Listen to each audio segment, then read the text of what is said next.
Welcome to the Fantasy Fangirls Podcast, where two sisters dive deep into beloved fantasy lore, characters, themes, theories, and more. I'm Lexi. And I'm Nicole. And we're so excited for today's episode 10 of A Court of Mist and Fury by Sarah J. Maas, where we're covering chapters 56 through 60. As always, let's kick it off with our content warnings. While we're focusing today's discussion on chapters 56 through 60 and book 2, we are going to bring in themes, foreshadowing, lore, and other insights across the entire ACOTAR series. So yes, that means that we do have spoilers for all of the ACOTAR books. These deep dives do not, however, include spoilers for the rest of Sarah J. Maas's series, except at the end of every episode where we include our Maasverse Madness segment. We'll give a big spoiler warning beforehand so you can leave the episode if you haven't read the Maasverse, or you can keep listening for Throne of Glass and /or Crescent City callouts. So with all of that said, if you don't know why Amryn would be my personal I choose you Pikachu to go into battle with, then please go finish the series. We will be here when you're done.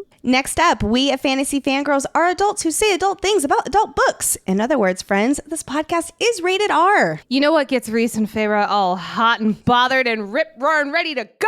Death and destruction! So please be mindful of little listening ears. And of course, with summer in full swing, we are so excited to be podcast partners at several exciting events. We will be at LeakyCon in Portland, Oregon this July 5th through 7th. That's coming up here real soon. We're so excited. You can get your tickets at 10% off with the link in the show notes. And we'll be at the Dragon Gauntlet in Boyne City, Michigan this August 16th and 17th. We're hosting a live show at both of these events and participating in tons of other activities. Tickets to LeakyCon and the Dragon Gauntlet are in the show notes. Plus, we have extra special discounts for both events for our lovely Patreon members. So be sure to head to your Patreon portal for more details.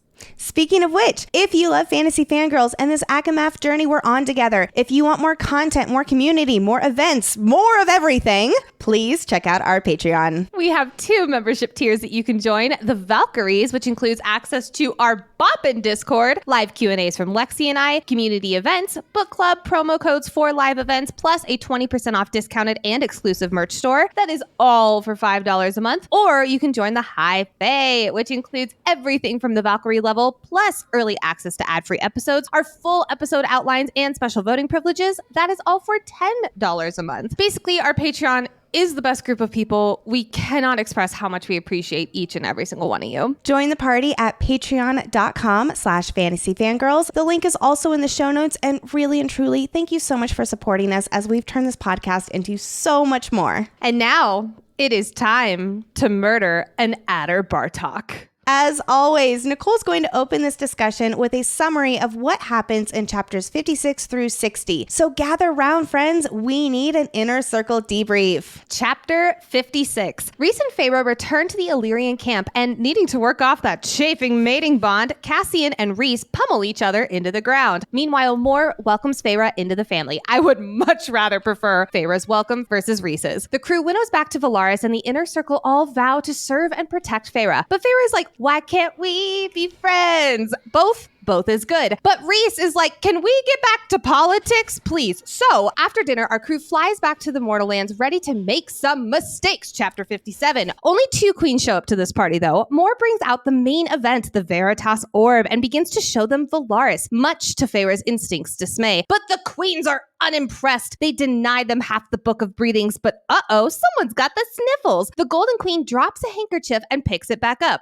Sure, that means nothing. Nessa begins to plead with the Mortal Queens for help, but no dice. Cassian steps forward and says, Nesta, wanna fuck? No, he says, I will lay down my life to protect you and this land. And the queens leave. Good riddance. But what's this? Where the Golden Queen was once sitting is the second half of the Book of Breathings, along with a note of, you didn't get this from me. Rhys offers Nesta and Elaine to come to Velaris with them, but Elaine, still engaged to a Fae-hating douche canoe, says she needs to stay. Chapter 58. Our crew returns to Velaris and montage! Everyone goes about their own business. That's it. That's the montage. One day, Rhys and Mor are in the Court of Nightmares, Az is doing some super sneaky spy business, and Amryn is off playing Da Vinci Code. Meanwhile, Cassian and Feyre are finishing up a day at a concert hall, but they see a smear of black along the horizon. Velaris is under attack by thousands of Bartoks in the dark of the night from Anastasia blast through the speakers of Velaris, but a squishy sound drowns out the 1997 20th Century Fox banger. It's the Golden Queen who has been impaled on a lamppost. I do not like this reprise. Feyre runs back to the townhouse, but the attack in the artist quarter stops her in her tracks and she goes to defend it. Waterbending style! The OG Adder Bartok catches her eye and bring, incoming call from your mate. Rhys begs through the bond to know where she is, but she is right where she needs to be. And so she winnows into the sky. Chapter 59. Feyre appears right on top of the Adder Bartok, and suddenly it becomes a bear hug of flames. She and the Adder begin free falling, and she stabs him 3 times. A stab for Rhys, a stab for Claire, justice for Claire better, and a stab for herself. Just as Feyre is about to become street splooge, she winnows away, but the Bartok squashes into the ground, never to kick her sir again. Huzzah! Huzzah! Huzzah! Although I have to say, I will miss that joke. It's been a good one through our ACOTAR coverage. Rhys joins her and comforts his mate, Feyre Cursebreaker, Defender of the Rainbow. Chapter 60. After a night of recovery efforts, Amberyn has cracked the Da Vinci Code and hands Feyre the spell to nullify the Cauldron. So the plan is laid out. Amberyn will stay to protect Velaris. Mor, Cassian, Azriel, and Feyre will heist it up, and Rhys will stay away and look pretty so his powers are not sensed by the King of Hybern. Rhys does not love the idea of his mate and him being separated. However, it is up to her. Feyre has made her decision. To Hybern, we fly! Later that night, Feyre and Rhys make the most important decision of this entire book. His room or hers. I mean, his bed is bigger. The choice is obvious. Rhys gives her the ring that she took from the Weaver's cottage, telling her his mother placed it there to test his future bride. Damn, what a mother-in-law. But Feyre wants to hold off on putting a ring on it. After they nullify the Cauldron, she wants to do the whole shebang. Party, marriage, party, mating ceremony, party, the works. But Rhys wants to know if she wants to go a step beyond that. What could that mean? Dun, dun, dun. The plan to infiltrate Hybern relies on efficiency. And when I'm doing laundry, it's the little things that make it efficient. Like grabbing what looks like a dryer sheet to go in the washing machine. What? That's right. Earth Breeze Eco Sheets look just like a dryer sheet, but it's ultra concentrated liquidless laundry detergent. No more liquid to pour that inevitably gets everywhere, and no gigantic plastic jug that's an embarrassingly heavy lift. It's the best of all worlds. Earth Breeze is tough on stains and odors while being kind to the planet and your skin. Not only does Earth Breeze make laundry easier, but they also help you minimize your household's impact on the environment. These tiny sheets can help stop millions of detergent jugs from entering our ecosystem. So making a positive impact on the world does not have to come at a cost to you. My clothes are clean. I smell like a spring breeze right now, baby. I love it. And I feel like I'm actually doing something good just by doing my laundry. Earth Breeze Eco Sheets are dermatologist tested, hypoallergenic, and free of bleach, dyes, and parabens. There's also a fragrance-free option. Earth Breeze got rid of unnecessary chemicals for a formula that is kind to sensitive skin of all ages, including babies. I have 2 young kids and I have super sensitive skin, so I'm extra mindful about the kind of laundry that our household uses. Earth Breeze is the staple at our home, and I can trust that it's the right choice for sensitive skin like mine and my kids. Give Earth Breeze a try. Right now, our listeners are receiving 40% off Earth Breeze just by going to earthbreeze.com/FFG. That's earthbreeze.com/FFG to cut out single-use plastic in your laundry room and claim 40% off your subscription. earthbreeze.com/FFG. All right, it's time to step into the Cauldron and discuss key insights, character analysis, foreshadowing, theories, and so much more. Newly made and in the throes of the frenzy, Rhys and Feyre winnow back to the Illyrian war camp. And yes, we do get the explanation about Rhys using his magic to spite the tracker on him. He figures that with, 10,000 Illyrian warriors surrounding this territory, no one will be stupid enough to attack. And he's right. Hybern is strategic of when they choose to attack, ensuring it's when Rhys is unguarded. And may I just say how much I love this scene with Cassian. Of course, this is no shock to anybody. 45 seconds stepping into the Cauldron, and here we go. Knowing that Rhys's new mating bond has him chafing, I just love that verbiage right there, and will essentially be useless and preoccupied until he works some of that frenzy off, Cassian eggs him on in only a way that my Cassian can. In the most brotherly way, he pokes the High Lord of the Night Court, and when Rhys is, all quiet, trying to rein in, wanting to just pummel his brother, Cassian, oh my sweet Cassian, goes in for what he knows will make Rhys explode. Feyre doesn't look too tired. Maybe she could give me a ride. And then these two just start beating each other into a pulp for the next hour. It really goes to show, we've talked endlessly about Cassian's emotional intelligence and strategy brain. Cassian is smart. He's in his position for a reason. And here he is seeing the bigger picture, knowing what Rhys needs. It's just, it's brilliant. And we're going to talk endlessly about Cassian and that in Silver Flames, but I love seeing it on display even here. And I love too that like, even though he's being kind of a silly brother right now where he's just poking fun at him, it's still in one way or another showing his emotional intelligence. Yes. He literally just talked about fucking Feyre in front of her mate and he's like, I'm emotionally intelligent, baby. I also love how the Illyrians are literally evacuating the area with the women and children. Cannot forget the women and children.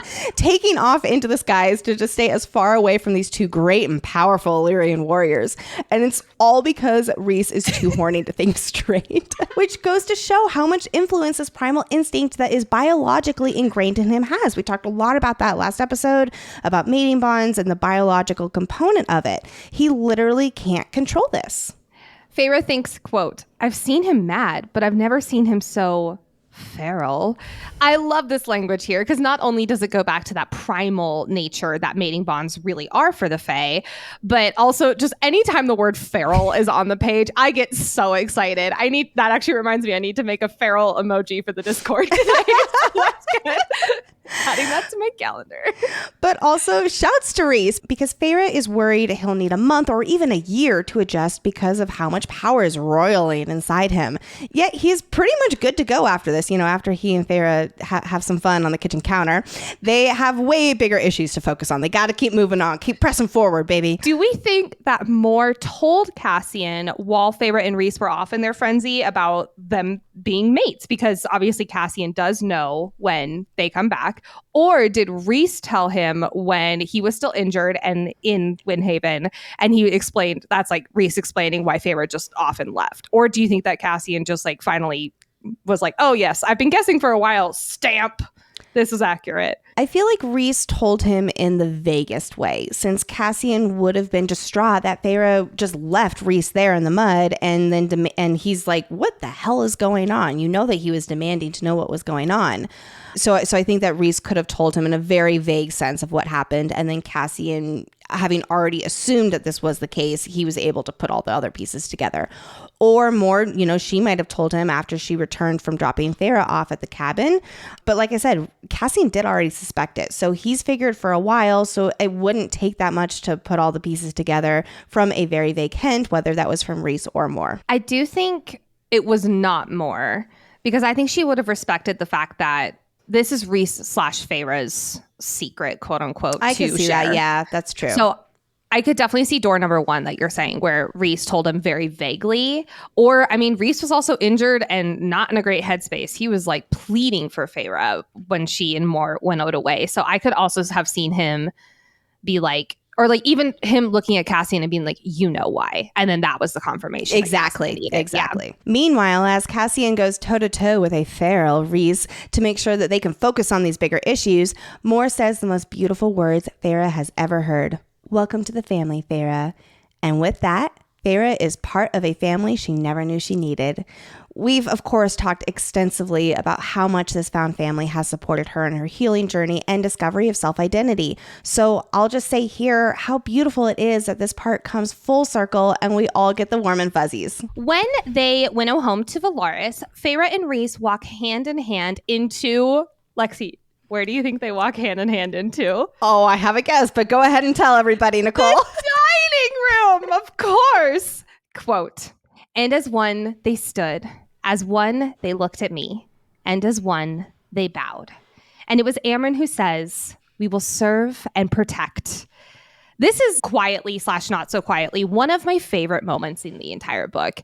They are not looking at Rhys. They're not saying, don't worry, High Lord, we'll protect your mate, we'll serve her, blah, blah, blah, blah. They are saying this to Feyre. They're not even looking at him. And at the heart of this crew, it is family, like Lexi was just saying. And Feyre is now officially family. She is part of this family in every sense of the word. But they are not treating her like she's been accepted by extension. And that's what I love about this. They are telling her here, we honor you. We fight for you as part of our family, not because you're Rhys's mate, but because we love you. And I just love that. Right. Well, in the Inner Circle, they may be family, but they will always serve and protect as they believe in their leaders and share the same values. Let's call back to Amren's line that they are lucky to have Rhys. Well, now they feel lucky to have Feyre, Rhys's mate, his equal. But what's more, like Nicole was just saying, they have each grown to know and love Feyre with their own separate relationships with her. That's been a huge part of this book. They would welcome her into this family for who she is, even if she wasn't Rhys's mate. Feyre, rather overcome by emotion, tells them thank you, but goes on to say, quote, I'd rather you were my friends before the serving and protecting.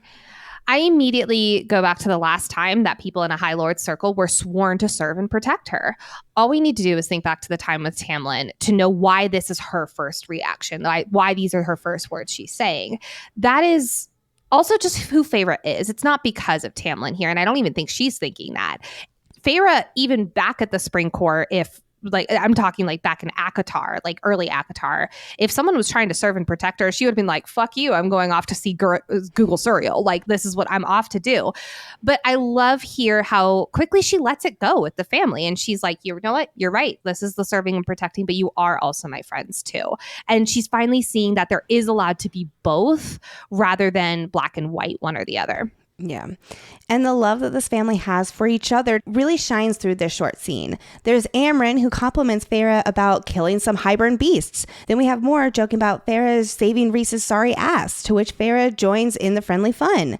Cassian is sporting bruises from knowing Rhys so well that he knew the necessity for a fight. And even Azriel has a warm gaze as he looks at Feyre. We've seen this crew banter like found family for many, many pages now, but this is one of the first times Feyre is really part of the banter rather than just watching from the outside. And I love that. Our crew heads off to the human lands. And you know what, Lexi? Spring has sprung in the human lands and it's time for a plant watch. Feyre notices crocuses and daffodils poking their heads up in the spring grasses. Crocuses symbolize joy, romance, and rebirth. Pretty on brand. And daffodils symbolize rebirth and new beginnings. This feels very appropriate for our newly mated couple. We also get a quote without end or beginning mention. This does bring our no end or no beginning count to 4 for this book, which is more than I thought it would be. I'm not going to lie. Oh, that's so funny. I saw that and I was like, oh, that seems like less than I thought it would be. Oh, really? Yeah, like I feel like we're talking about it a lot. This is yet again about Feyre and Rhys together, which was exactly what it was around last episode. Their powers being together, them as a unit being together, versus the first 2 in our count that were all about Rhys and his power on his own. Let's get into the second Mortal Queens meeting, shall we? We talked about the Mortal Queens and their secret alliance with Hybern in episode 7, so we're going to keep today's focus on this specific meeting with the Veritas Orb and the Golden Queen slipping them the book. But let's start with a quick recap. The King of Hybern sent Jurian as his representative to ally with the human queens after the Summer Court heist, but before the Inner Circle's first meeting with Hybern. These queens lust after the power the king has promised, specifically for immortality.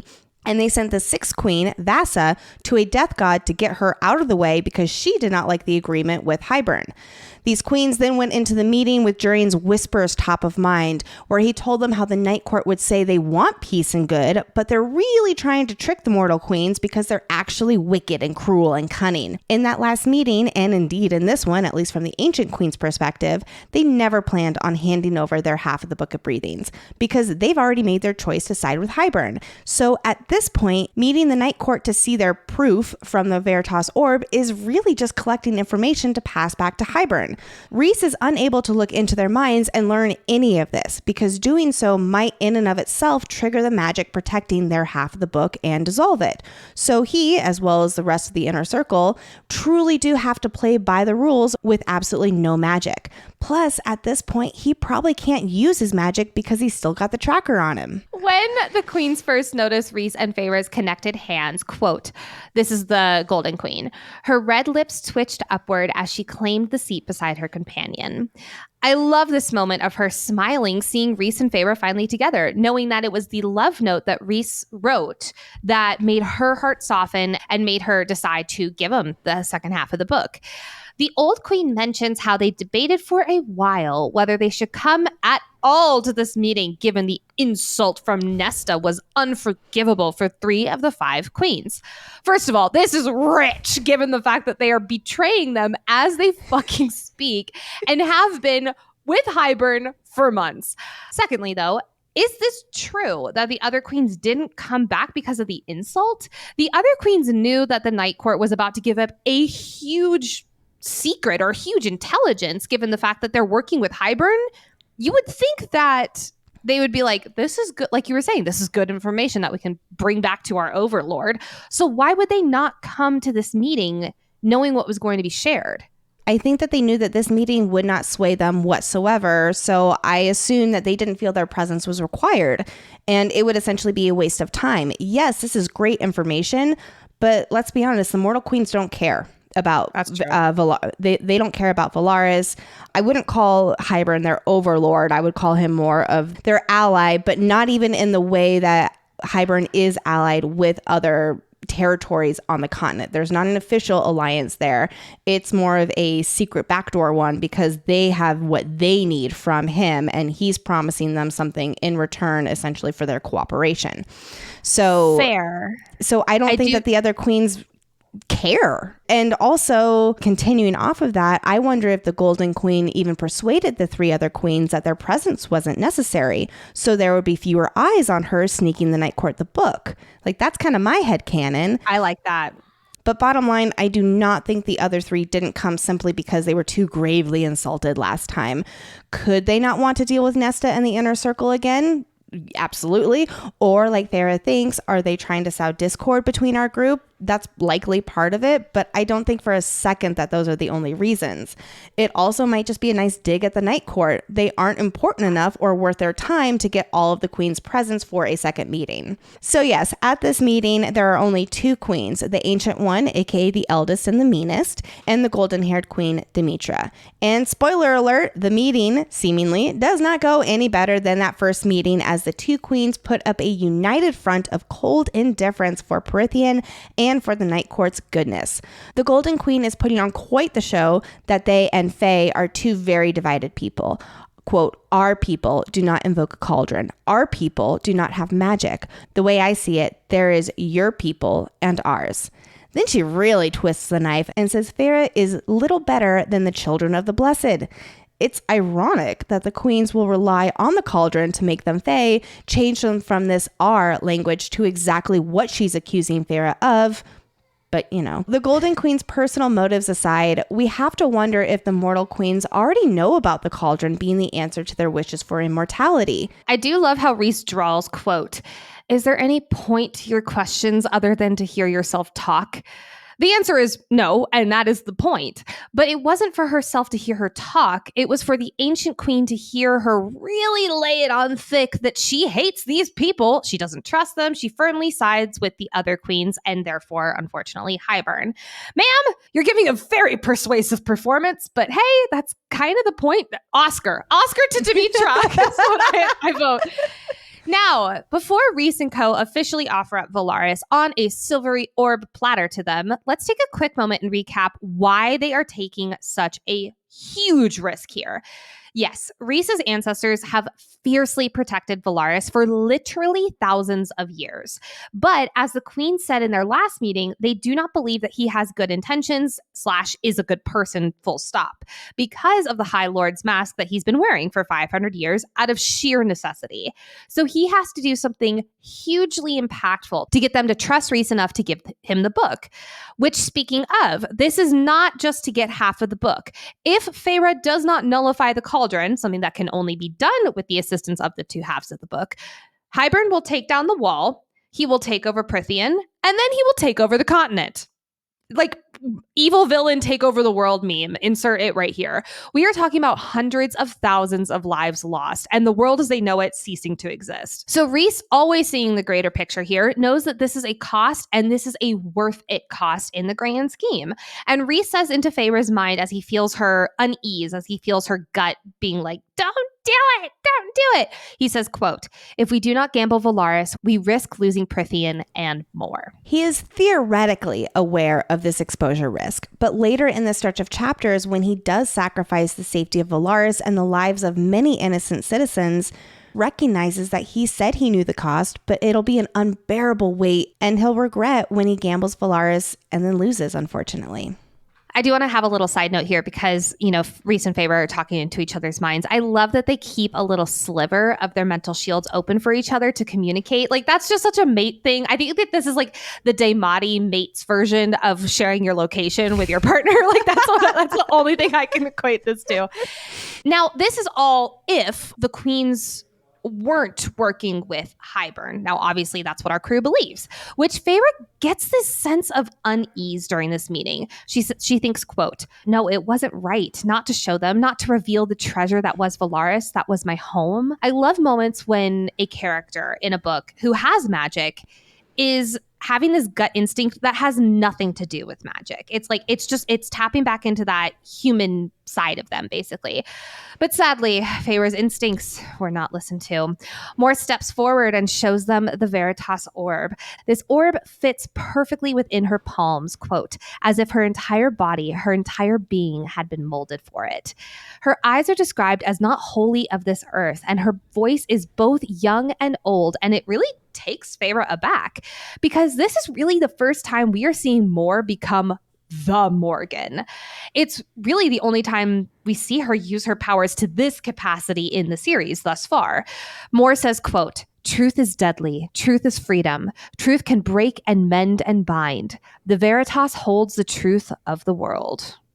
Ooh. And as Rhys begins to slowly speak about Velaris, its peace and all its goodness, an image comes to light swirling in the clouds on the floor. I love how they're like, this is the priceless object that has been in my family for generations.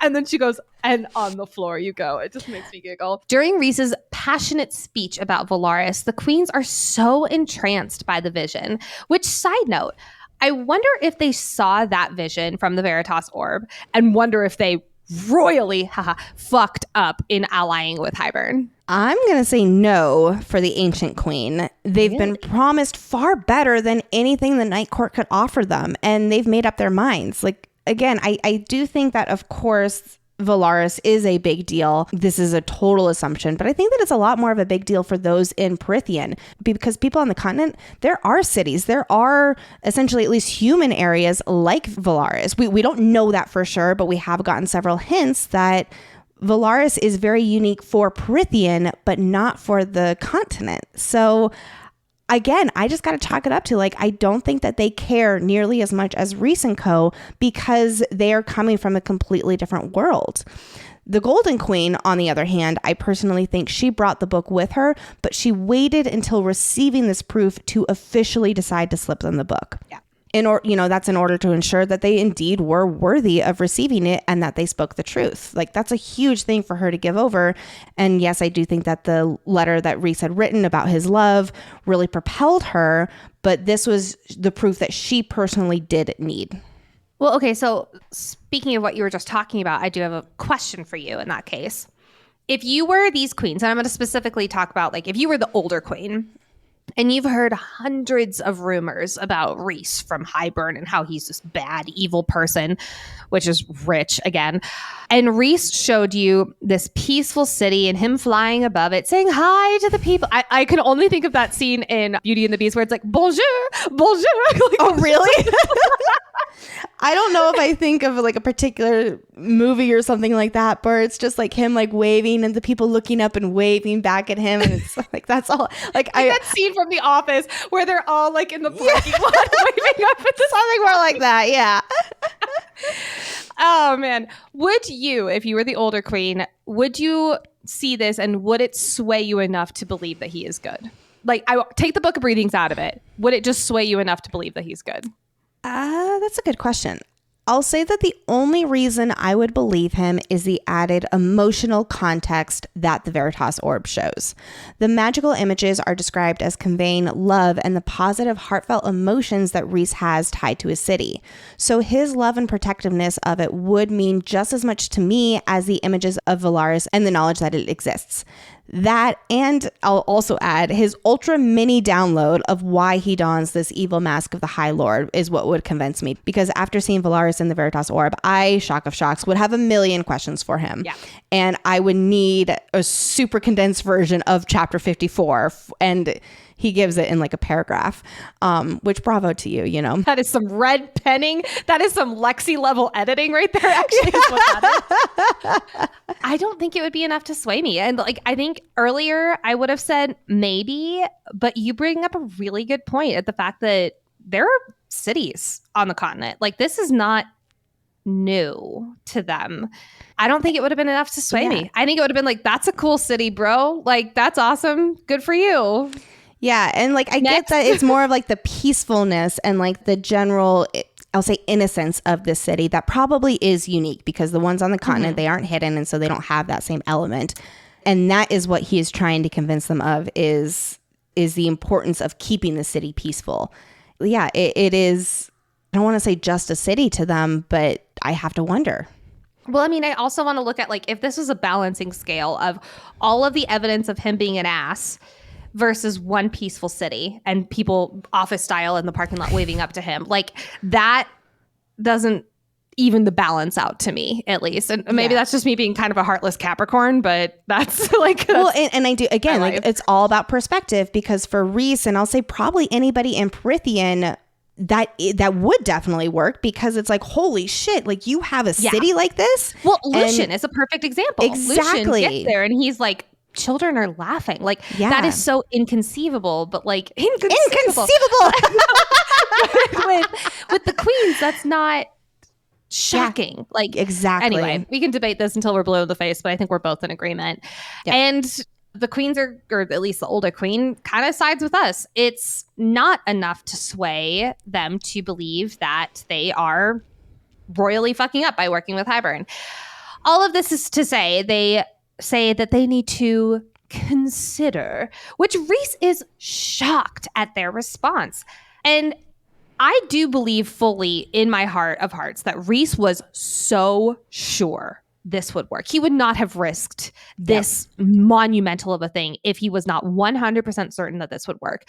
Rhys is not used to his plans and schemes not going his way. Also, he is very used to being the chess player among the checkers. And now he just thought he was going to checkmate someone and they're like, psych, I got your queen. Like, this is not what he is used to. He gave everything he's been protecting up, like in the span of 5 minutes, to save the world. And it wasn't enough. You know what else was not enough, though? His letter to the queens, expressing that he is in love with a high fae who was once human, and he hopes for this alliance so that someday there will be a better world between these two communities, and so that she can live peacefully among both of them. Remember way back in an earlier montage, Rhys had written yet another letter back before the first meeting with the queens. And Feyre thought to Rhys letters, and he said in that meeting with the queens, you didn't ask what was in them. This is what was in them, specifically the last letter that he sent. He was admitting that he was in love with Feyre weeks and weeks ago, before they mated. Oh. This show is sponsored by BetterHelp. Our inner circle may be stressing about these mortal queens giving them the book to save the world, but hey, real life is so full of its own stressors, big and small. And if we don't address these everyday challenges and worries, it can wear on our mental health and our relationships. Therapy is a safe space to get things off your chest and to figure out how to work through whatever is weighing you down. I started therapy myself a little over a year ago to help alleviate stress from wedding planning. That was a lot in my life. Taylor, my therapist, has helped me through all the highs and lows of this past year. She was also one of the first people I told that I was reading Romantasy. And let me tell you, she was stoked. She was like, oh, thank God. I'm so excited for you. Therapy has helped challenge me to think differently, give myself breaks, something I'm not naturally attuned to do, communicate better, be less anxious. All in all, we here at Fantasy Fangirls are huge fans of therapy. If you're thinking of starting therapy, give BetterHelp a try. It's entirely online, designed to be convenient, flexible, and suited to your schedule. Just fill out a brief questionnaire to get matched with a licensed therapist and switch therapists at any time for no additional charge. Listen, we're all busy. It's not always feasible to go into your therapist's office for regular visits. BetterHelp makes it easy to show up for yourself and on your schedule. Visit betterhelp.com/FFG to get 10% off your first month. That is BetterHelp, HELP.com/FFG. When all else fails, step aside for Nesta, where she snaps, "Give them the book." It might do nothing to persuade the queens, or queen, you all know what I mean. But Nesta being fiercely in Feyre, Rhys, and the Mortal Realm's corner here is a testament to her loyalty and care.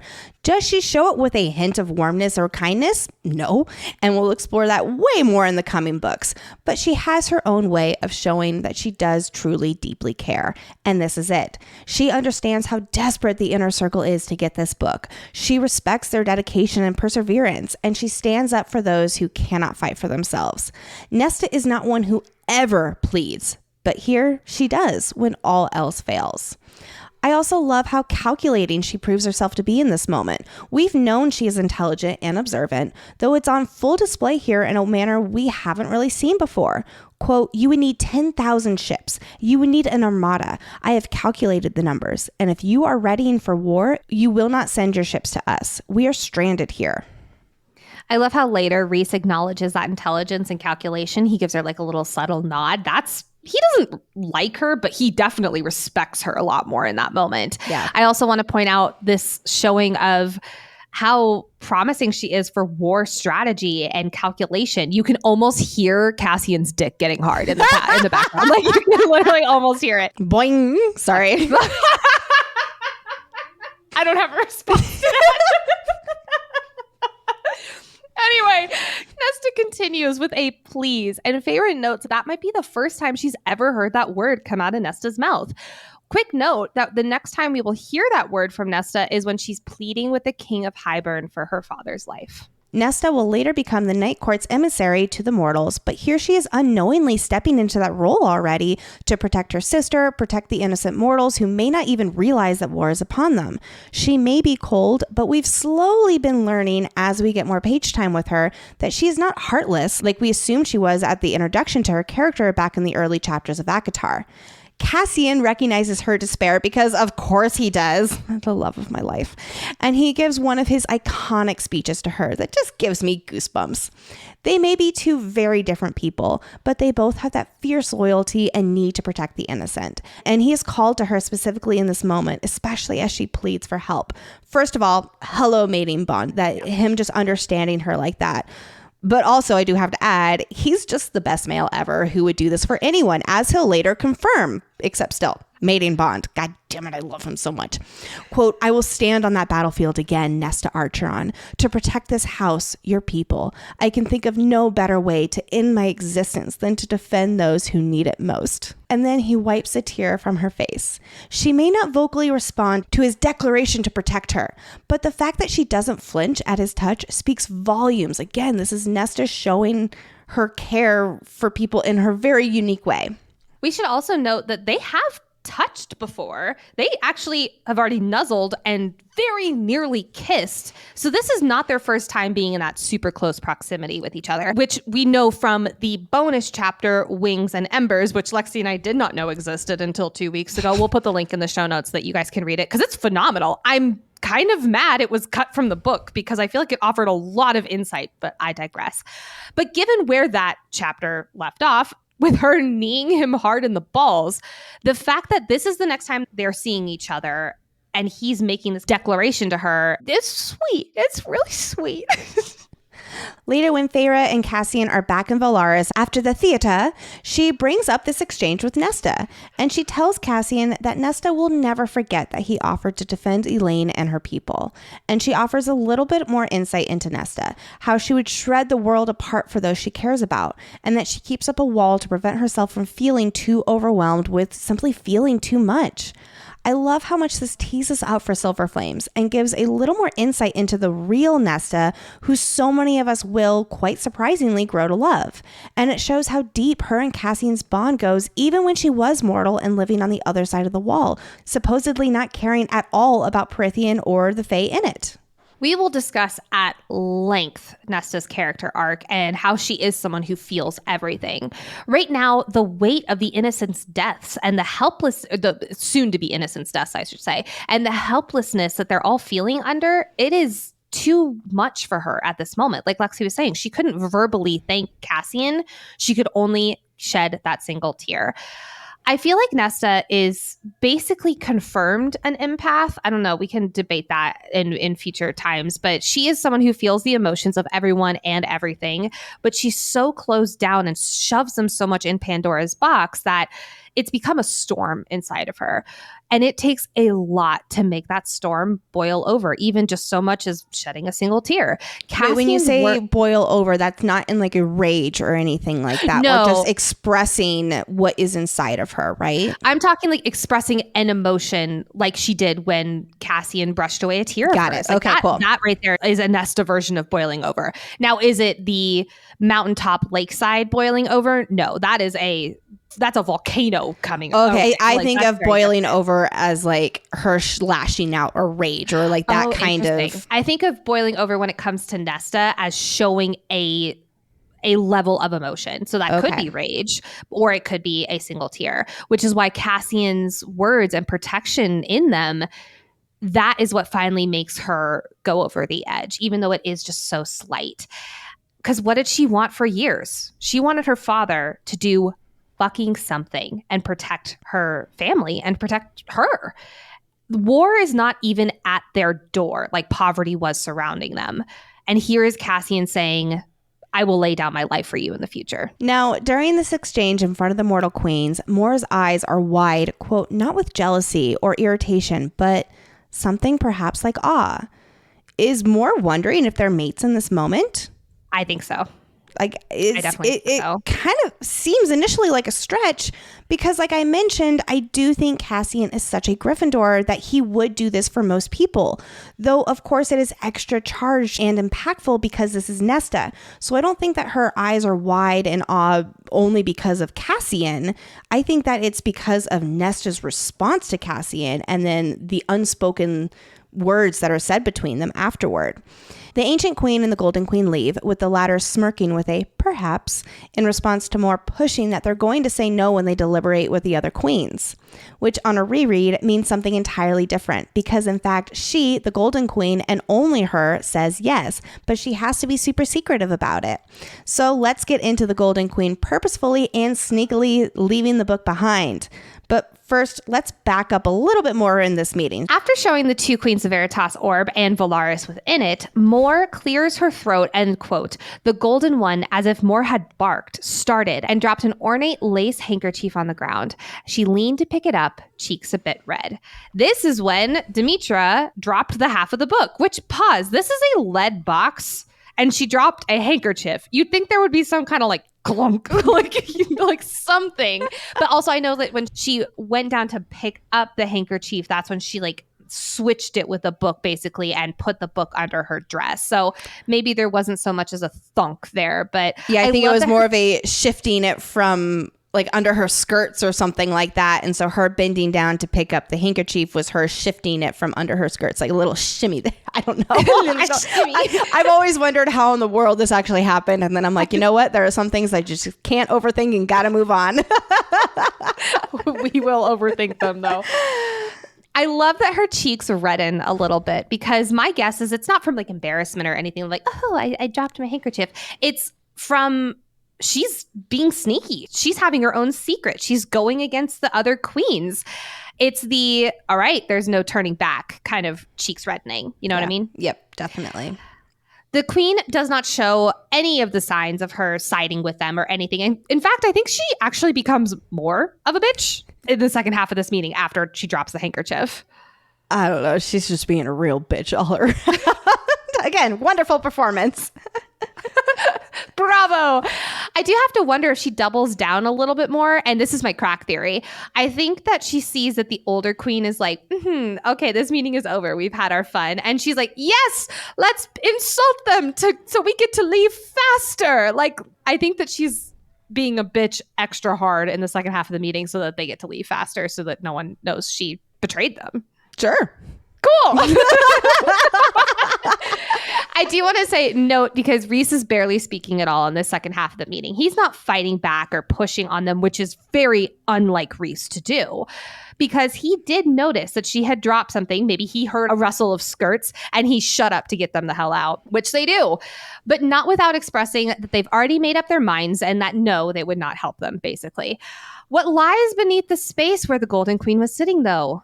The half of the Book of Breathings. The Golden Queen brought this book with her and had already written the note. Like I mentioned earlier, I believe she planned to give it to the Night Court if they could provide the proof that the Queen's asked for about being trustworthy.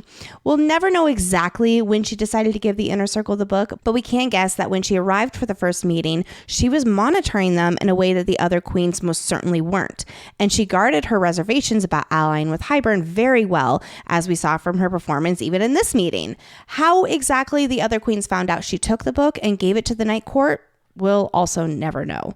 But I'm guessing that the book's absence was noticed pretty quickly, and somehow, some way, it pointed back to her. As Durian will say in ACOMAF chapter 53 about the queens, quote, only one of them was noble enough to play the game, to know we'd been dealt a shitty hand and to play it the best she could. But when she helped you, the others found out, and they gave her to the adder. The Golden Queen was indeed playing a dangerous game in sneaking the book to our crew, but that's war, and there are sacrifices that you have to be willing to make, as Rhys so recently reminded us about revealing Velaris. Demetra believes in the cause, believes in fighting for the good side, even when the odds are stacked against them. And she is risking her life to help them because she believes in love and a hopeful future. Where the previous book half was cunning, this book half is utter chaos. But because it is SJM, I want to make some speculations about its madness rambles. This book says, quote, life and death and rebirth. I'm assuming it's talking about Feyre, but maybe also what's to come with Rhysand. It goes on to say, quote, sun and moon and dark. I have literally no clue. Any thought? Courts? Maybe? So I actually take all three of these lines as the book referring to time passing. And it's the days, in this instance, it's the days passing. But I do love your different analysis for the rest here, too. But I do think that it's time passing. The next line is, quote, rot and bloom and bones. I wonder if this is in reference to the three Archeron sisters. Rot for Feyre, who is always associated with Carrion, especially when it comes to the books. Bloom for Elaine, for obvious reasons. And Bones for Nesta, for her powers of death and her ability to scry. Then the book goes on to call her Princess of Decay, which we associate with Princess of Carrion, aka part 1 of next book. Fanged Beast, which I immediately think of House of Beasts, part 1 of this book, which both of those are times that she was only in the Spring Court. So is this SJM planting the seeds that the Spring Court is associated with Hybern / the Cauldron? I actually associate it with her inner self. She's a fanged beast who can lash out and go on the attack, defend herself and those she loves. I like that, especially when we learn about what she saw in the Ouroboros mirror. Exactly. That makes a lot of sense. Yep. And last but not least, the book calls her Trembling Fawn, which we immediately think of the deer in the forest in chapter 1 of ACOTAR, but also right before she went under the mountain, or when she was in the tunnels under the mountain before she went into the throne room, she was thinking how she was like a trembling deer or trembling fawn, I think, actually. And both of these moments were right before her life did a full 180. So I think that's really what it's referring to here.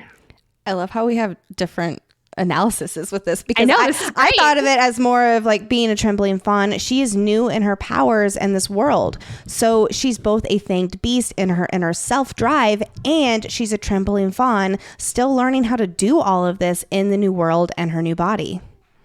Oh, interesting. I took this as every time a trembling fawn or a deer has shown up in our book, it has been right before a very pivotal moment. What happens next chapter? Hybern attacks and starts the war. That's true. Ooh, Oh, look at us little literary analysis queens. I love this. Now, is there a through line of, at least on my end? I don't think so. I like your idea of the through line being the passage of time. I think that makes a lot of sense. This also just might be sheer chaos, but it's SJM, so I feel like it has to mean something. But one thing does make sense. The queen has written a short little letter to our crew, how she believed Rhys's love note and how she believes in peace. If anyone asks, though, you stole this book during the meeting with the queens. Oh, and don't trust the others. The sixth queen was not ill. If she wrote a little more info, that would have been great. Like, don't trust the others. They've already sold you out to Hybern. Like, even that would have been one. Maybe there's some magic around it. Knowing Hybern, he probably has something. That's exactly what I think happened. I think that there is some kind of magic preventing her from being able to say something.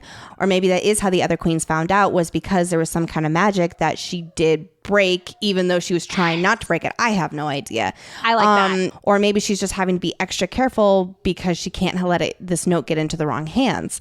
Although either way, she'd be fucked. It doesn't really matter one way or another now, because no matter what, she's dead. She's fucked. She's not in the good frenzy way. Yeah. We end our time in the Mortal Lands, for ACOMAF at least, with Rhys letting Elaine and Nesta know that they are welcome to come with them to Velaris and flee the soon-to-be bloodbath that will be the Mortal Lands. It is their choice. There's that theme again. I would literally be packed in 10 seconds or less. I would be like, I don't need anything. I can buy everything in Velaris. I'm good. Just clothes on my back. Take me away. An open invitation to Velaris with the Bat Boys. Whew, I'd be right there with you. Right? Now, does Rhys forgive these sisters yet? No, I do not personally think so. I do think that Nesta's cunning and calculations earlier made him respect her more, like I said. Yeah, I will say this. I don't think that forgiveness plays a factor into this. I absolutely agree that he does respect Nesta more for her calculations. She was raised to be a political figure, and it's really showing now, and he's recognizing that. But as far as forgiveness and protecting the innocent, those are kind of two separate things for him. Well, and also these are his mate's sisters. So I think he sees them as family now as well. And because it's Rhys, he takes it upon himself to protect them and keep them safe. I'll also argue that even if they weren't his mate's sisters, they are still considered innocent humans that got caught up in this war. And he would feel a personal obligation to protect the innocent however he can. That's a good point. Yeah. Nesta turns to Elaine and says that it is Elaine's choice. Again, choice. And at this time, I love that it is Nesta asking for choice rather than Rhys. Again, just another way that Nesta and Rhys are very similar. Yep. Two sides of the same coin. Ain't that the truth? But Elaine does choose to stay in the Mortal Lands so that she can continue to marry her Iron Ring Fae-hating fiance. Got some bad news for you, Elaine.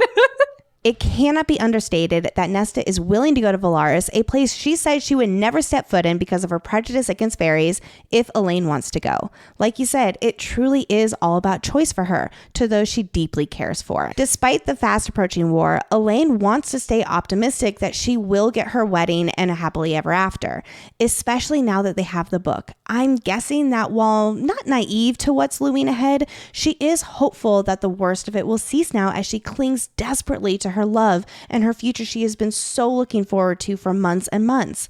We've talked about how Elaine is an optimistic fighter and how she's doing just that here, even if it may look like naiveness.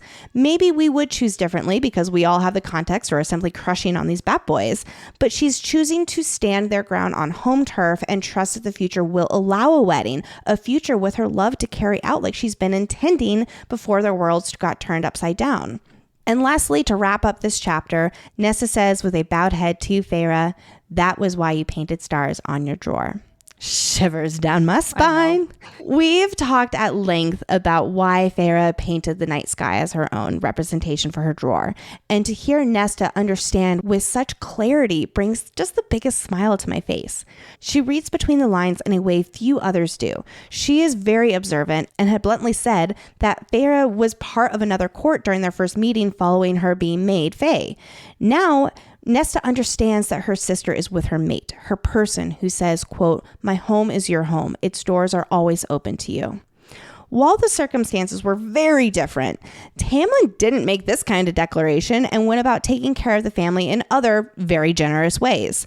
But Nesta knows Feyre so well, and in turn, hearing her new guy extend this invitation and urgency to protect her sisters, Nesta is realizing this indeed is where Feyre is meant to be, that she's been on this journey to arrive home with her people and mate and family. And the simple acknowledgement that she shares here, once again, coming from Nesta, it does speak volumes. She is, in her own way, giving her approval of Rhys and him being the one for her sister. We get a super mini montage for our crew of them waiting 2 days while Amren cracks the code with the two halves of the book. And while not a lot happens in this mini montage, there is one moment I want to pull out. And that is Rhys and Feyre are prithee and texting. This is all while he is away at the Court of Nightmares. And she asks him how to tell Cassian and Azriel that she does not need them protecting her. And quote, company is fine, but I don't need sentries.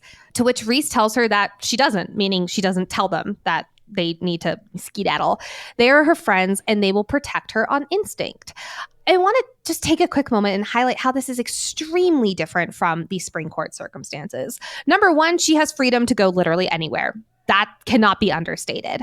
Number two, she can set boundaries, as Rhys notes, around their protection, and they will listen to her because it's coming from her, not because they're awaiting orders from Rhys. 3, Rhys did not order this. They are just doing it on sheer instinct because they are her friends. And number 4, these Illyrian males make up for their overprotectiveness with impressive wingspans. You know what else is different between the Night Court and the Spring Court? The quality of their sheets. Specifically, the weather changes in the Night Court, which means they need temperature regulating bedding. I bet that means that they have Miracle Made sheets because they're thermoregulating and designed to keep you at a comfortable temperature all night, helping you get better sleep every night. There is nothing more incredible than slipping into bed after a long day and feeling like my luxurious sheets are giving me just a big old hug. Using silver-infused fabrics inspired by NASA, Miracle Made sheets help you stay at the perfect temperature all night long, no matter the weather. Plus, traditional bed sheets can harbor a lot of bacteria, which can lead to acne, stuffy noses. Well, Miracle Made sheets offer a whole line of self-cleaning antibacterial bedding, such as sheets, pillowcases, and comforters that prevent up to 99.7% of bacteria growth and require up to 3 times less laundry. I love it. And whether you're buying them for yourself or as a gift for a loved one, if you order today, you can save over 40%. And if you use our promo FF at checkout, you'll get 3 free towels and save an extra 20%.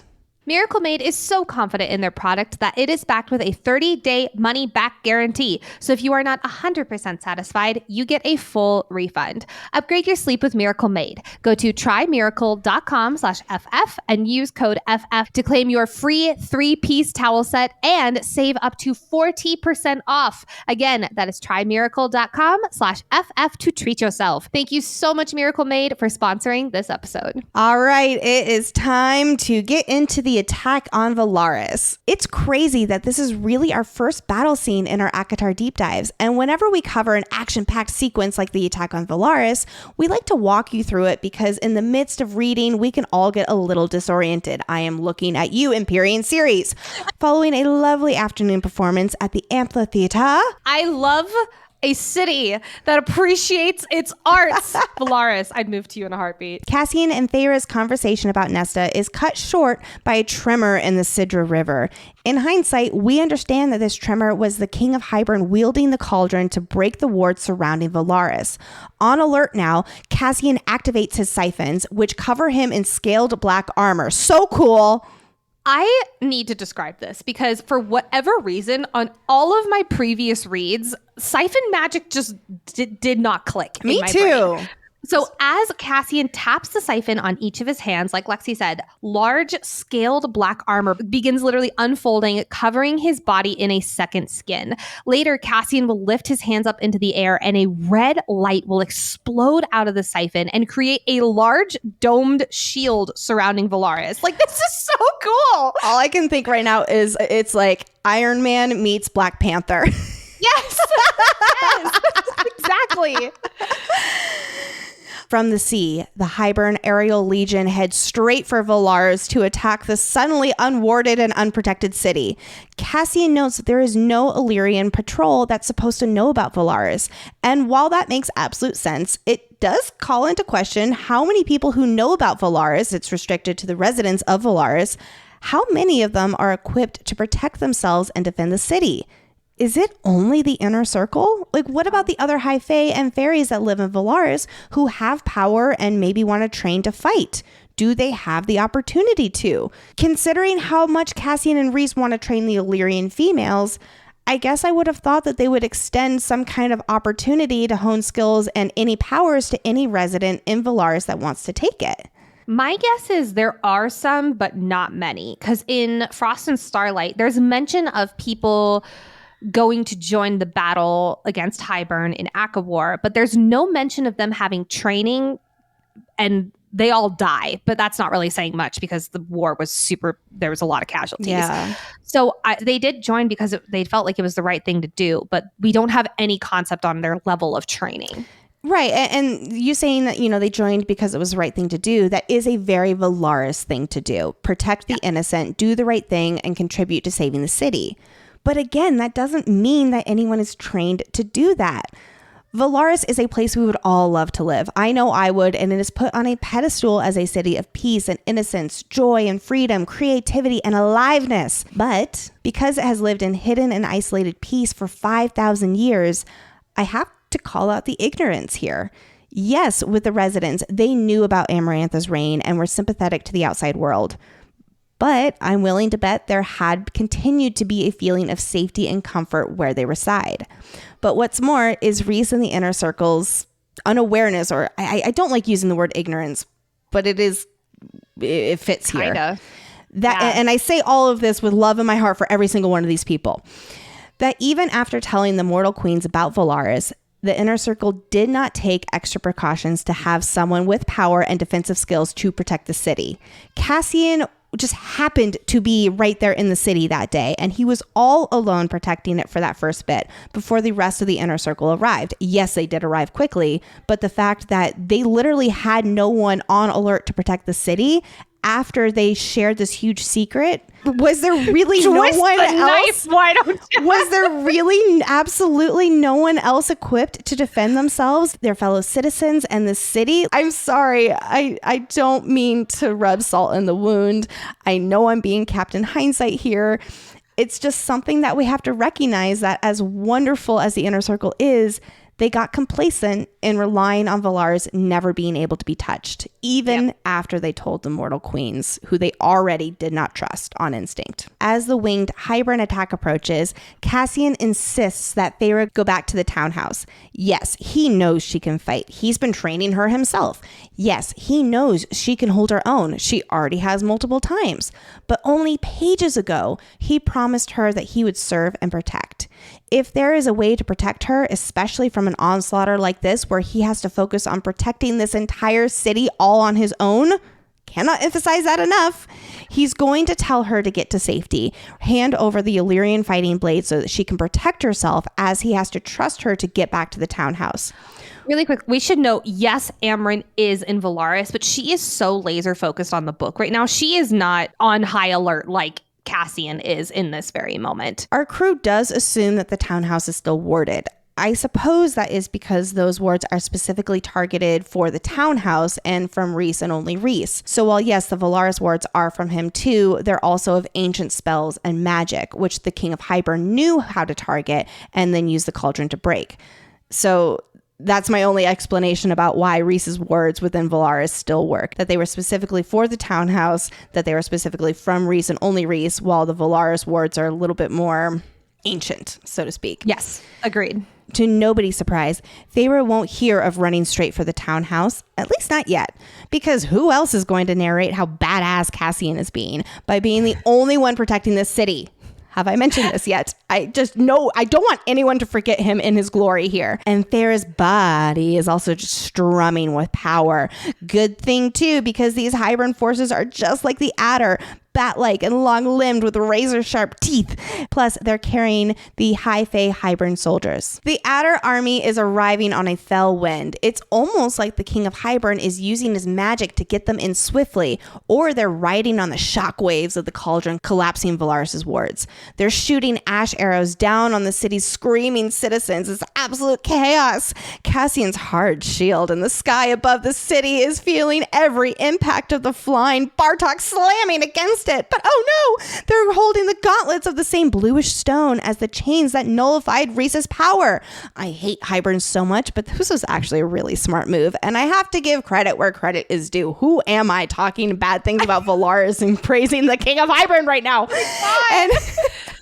And if you're wondering what a gauntlet is, it is a large metal glove. It's often used as part of medieval armor. So basically, in this situation, it's a big stone hand that is bitch slapping Cassian's shield, and because it's made of a stone that nullifies powers, this gauntlet that these Bartoks are holding is able to gradually break through Cassian's magic shield. It's described as these adder-like creatures slamming, clawing, ripping through his shield's layers. I love how his shield has layers. As Cassian struggles to keep his shield protecting like 90% of the city, he demands once again for Feyre to leave. But then, with a squelching thud, their gazes are drawn upward towards the lamppost on the bridge, who skewered like a shish kebab, body bent, her back arched like she's in the throes of passion, is Demetra, the Golden Queen. Quote, her golden hair had been shorn to the skull. Her golden eyes had been plucked out. Woof. Oh, dear. Yikes. That's bad. That's bad. You know, really, that Amarantha was like a student of Hybern, because when you read this, you're like, ooh, I think I've read this book before. This sounds about right. When the Adder confirms that this is a gift from the mortal queens and Jurian, this is Feyre putting two and two together that, oh shit, they found out that Demetra gave them the half of the book, The Breathings. Like I mentioned earlier in this episode, Jurian will later counter that the golden-haired queen was turned over by the mortal queens, which makes us wonder if he truly was part of sniffing her out and handing her over. The Adder may be including him in this simply because the queens are so closely tied to Jurian. So for the queens to turn her over automatically means, at least to the Adder, that Jurian was also involved. I think it's also like a scaring them technique. If the Adder says, oh, a gift from Jurian, that's him. That's the Adder subtly letting them know, not so subtly really, that Jurian is alive and well. Like, the Cauldron's doing its due diligence, friends, of resurrecting a literal human being. That is true. They knew, was it from the bone carver that they? Yep. Yeah. Because the bone carver was like, you already know that answer, Rhysand. And right. Rhys was like, motherfucker. But this is the Adder confirming not only is Jurian resurrected, but he's plotting and scheming. That's right. In any case, these four remaining queens are bad, bad, bad. And here with the attack on Velaris, we learn that they sold the Night Court out to Hybern. They weren't really looking for proof to work together. They didn't care whatsoever for the beautiful, peaceful, and joyful city that is Velaris. We won't know until the end of the book that they've been working with Hybern for a while, but dang, what a gut punch here. We'll get more into it after the battle, but Rhys put everything he had on the line and in their trust when he showed them Velaris.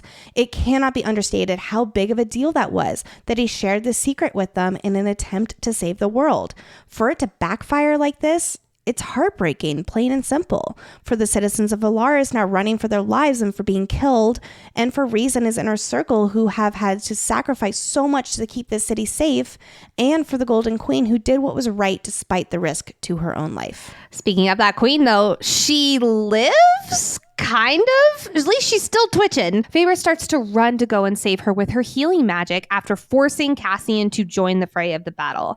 But just as Feyre's body begins to start moving towards Demetra's body slumps.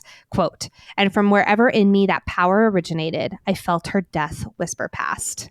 R.I.P. Demetra! Like we were saying earlier this book, she was willing to play a dangerous game in sneaking them the book. Demetra played the game, but unfortunately gambled too big and lost after the other queens found out about her betrayal of handing the book over.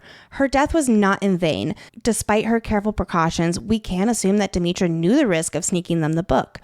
But playing a vital role in helping the world to be a better place was more important to her. She wasn't afraid to take the risk and give them the book that was so necessary for the good of the world.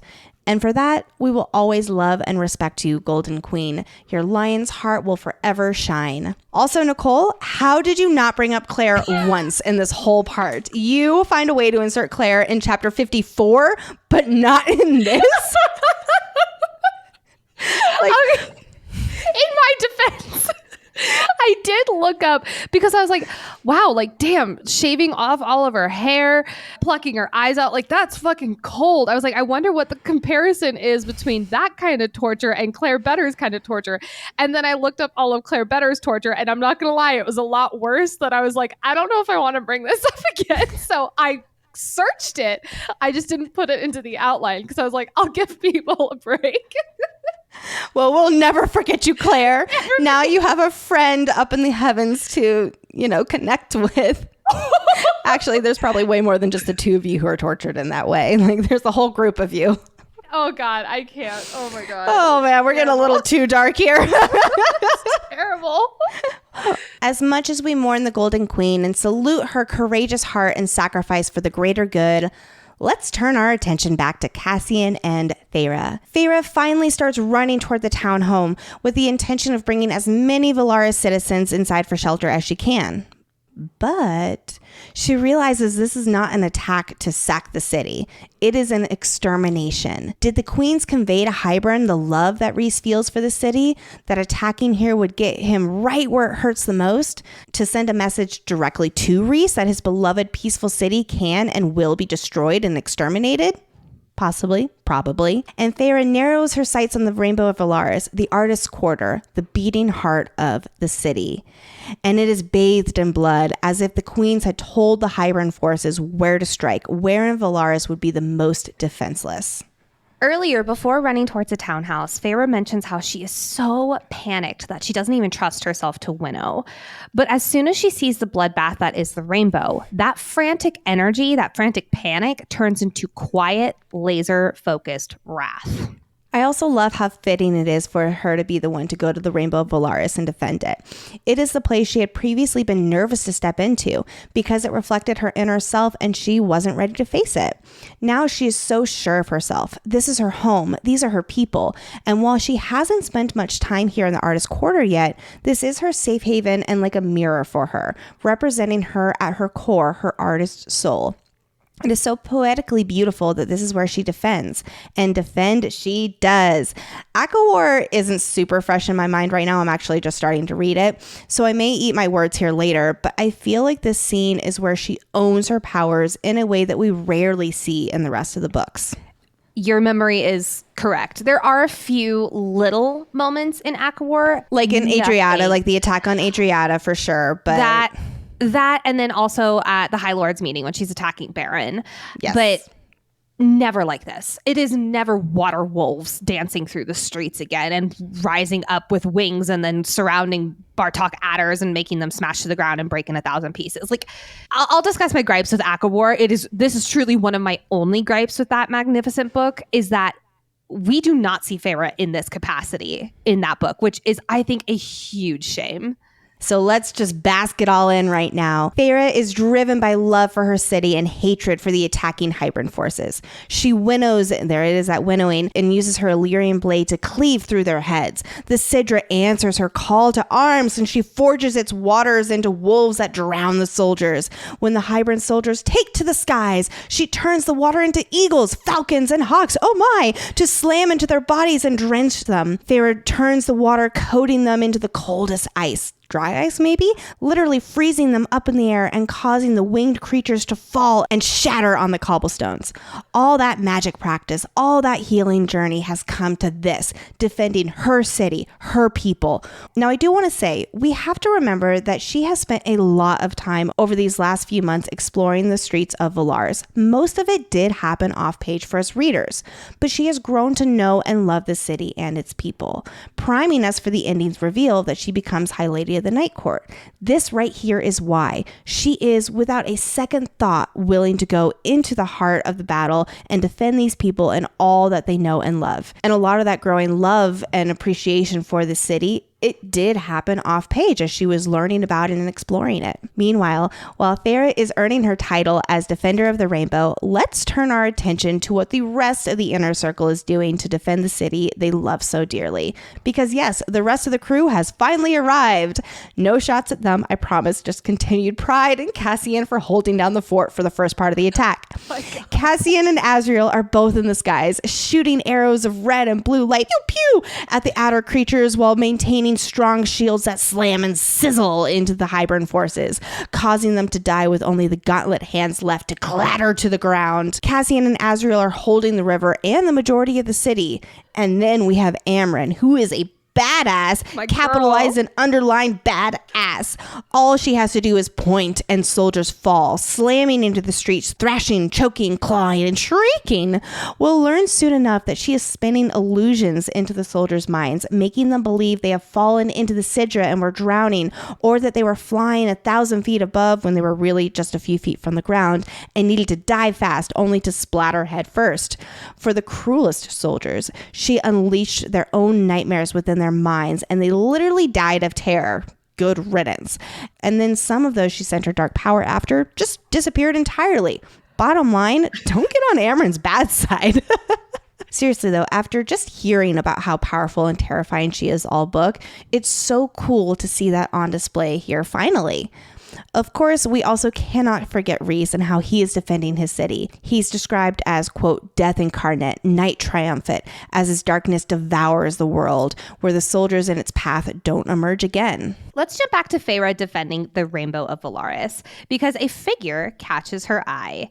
It is the Adder, or I should say like the OG Adder, because SJM, I have a note, actually. I have an editing note, please.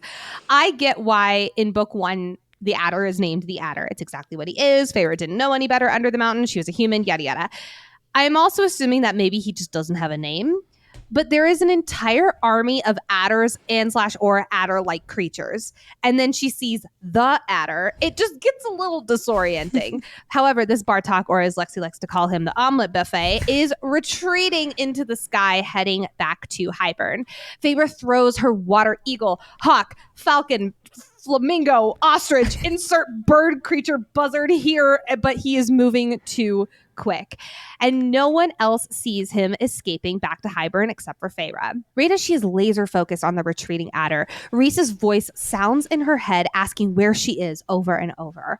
Very worried for his mate in all of the destruction. Extremely fair, my guy. But Feyre, seeing red right now, tells him that she is exactly where she needs to be. And she slams a mental shield against him because the adder, it is hers. The adder has been the remaining living embodiment of what Feyre suffered under the mountain. She has been terrified of him for months and months. Remember back when he caught her in the mortal realm and she froze, not thinking to use her powers, or she was really able to use them at that time, to fight him off. Now she is in her element. She has been training for this. She is facing her fears that have plagued her nightmares for months. The adder represents the torture, cruelty, and hatred from under the mountain that Feyre will never be able to shake. But dang, let's take him out while she has the chance, shall we? Feyre, taking 2 ash arrows from the cobblestone ground, winnows into the sky. I love that she uses the oily smear of malice as her guide to her point B to winnow to him. This winnowing is quite different than we've seen before. Normally, winnowing is like 2 points on a map folded together and you just like go through. This is winnowing on top of someone into the sky. This is skill from Feyre when it comes to winnowing.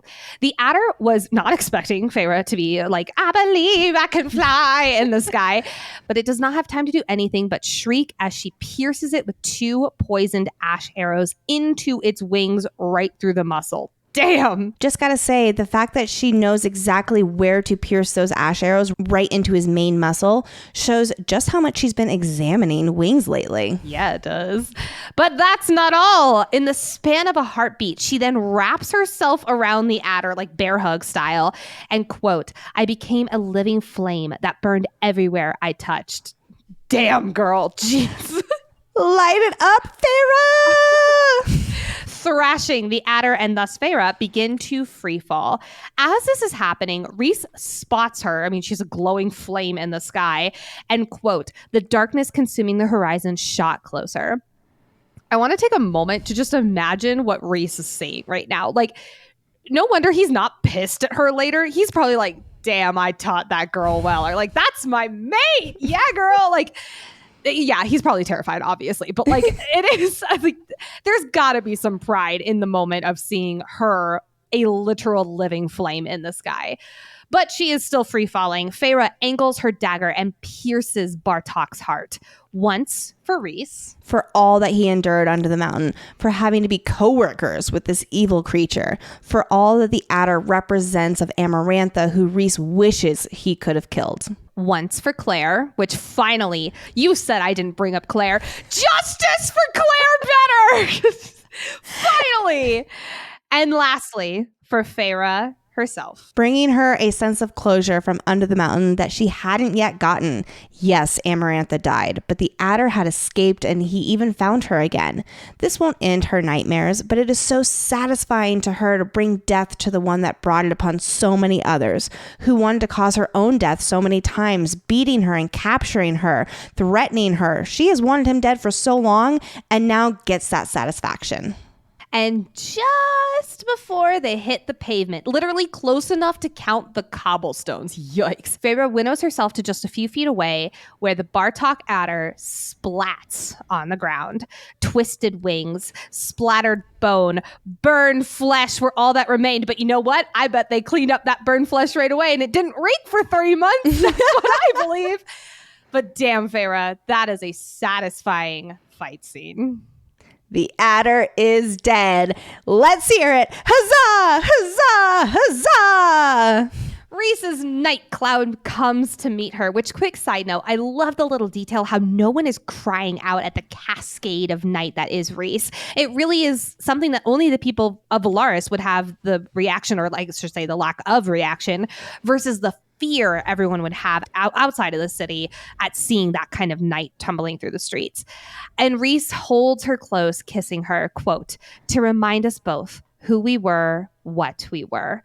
Wow, what a beautiful freaking moment after so much horror and terror.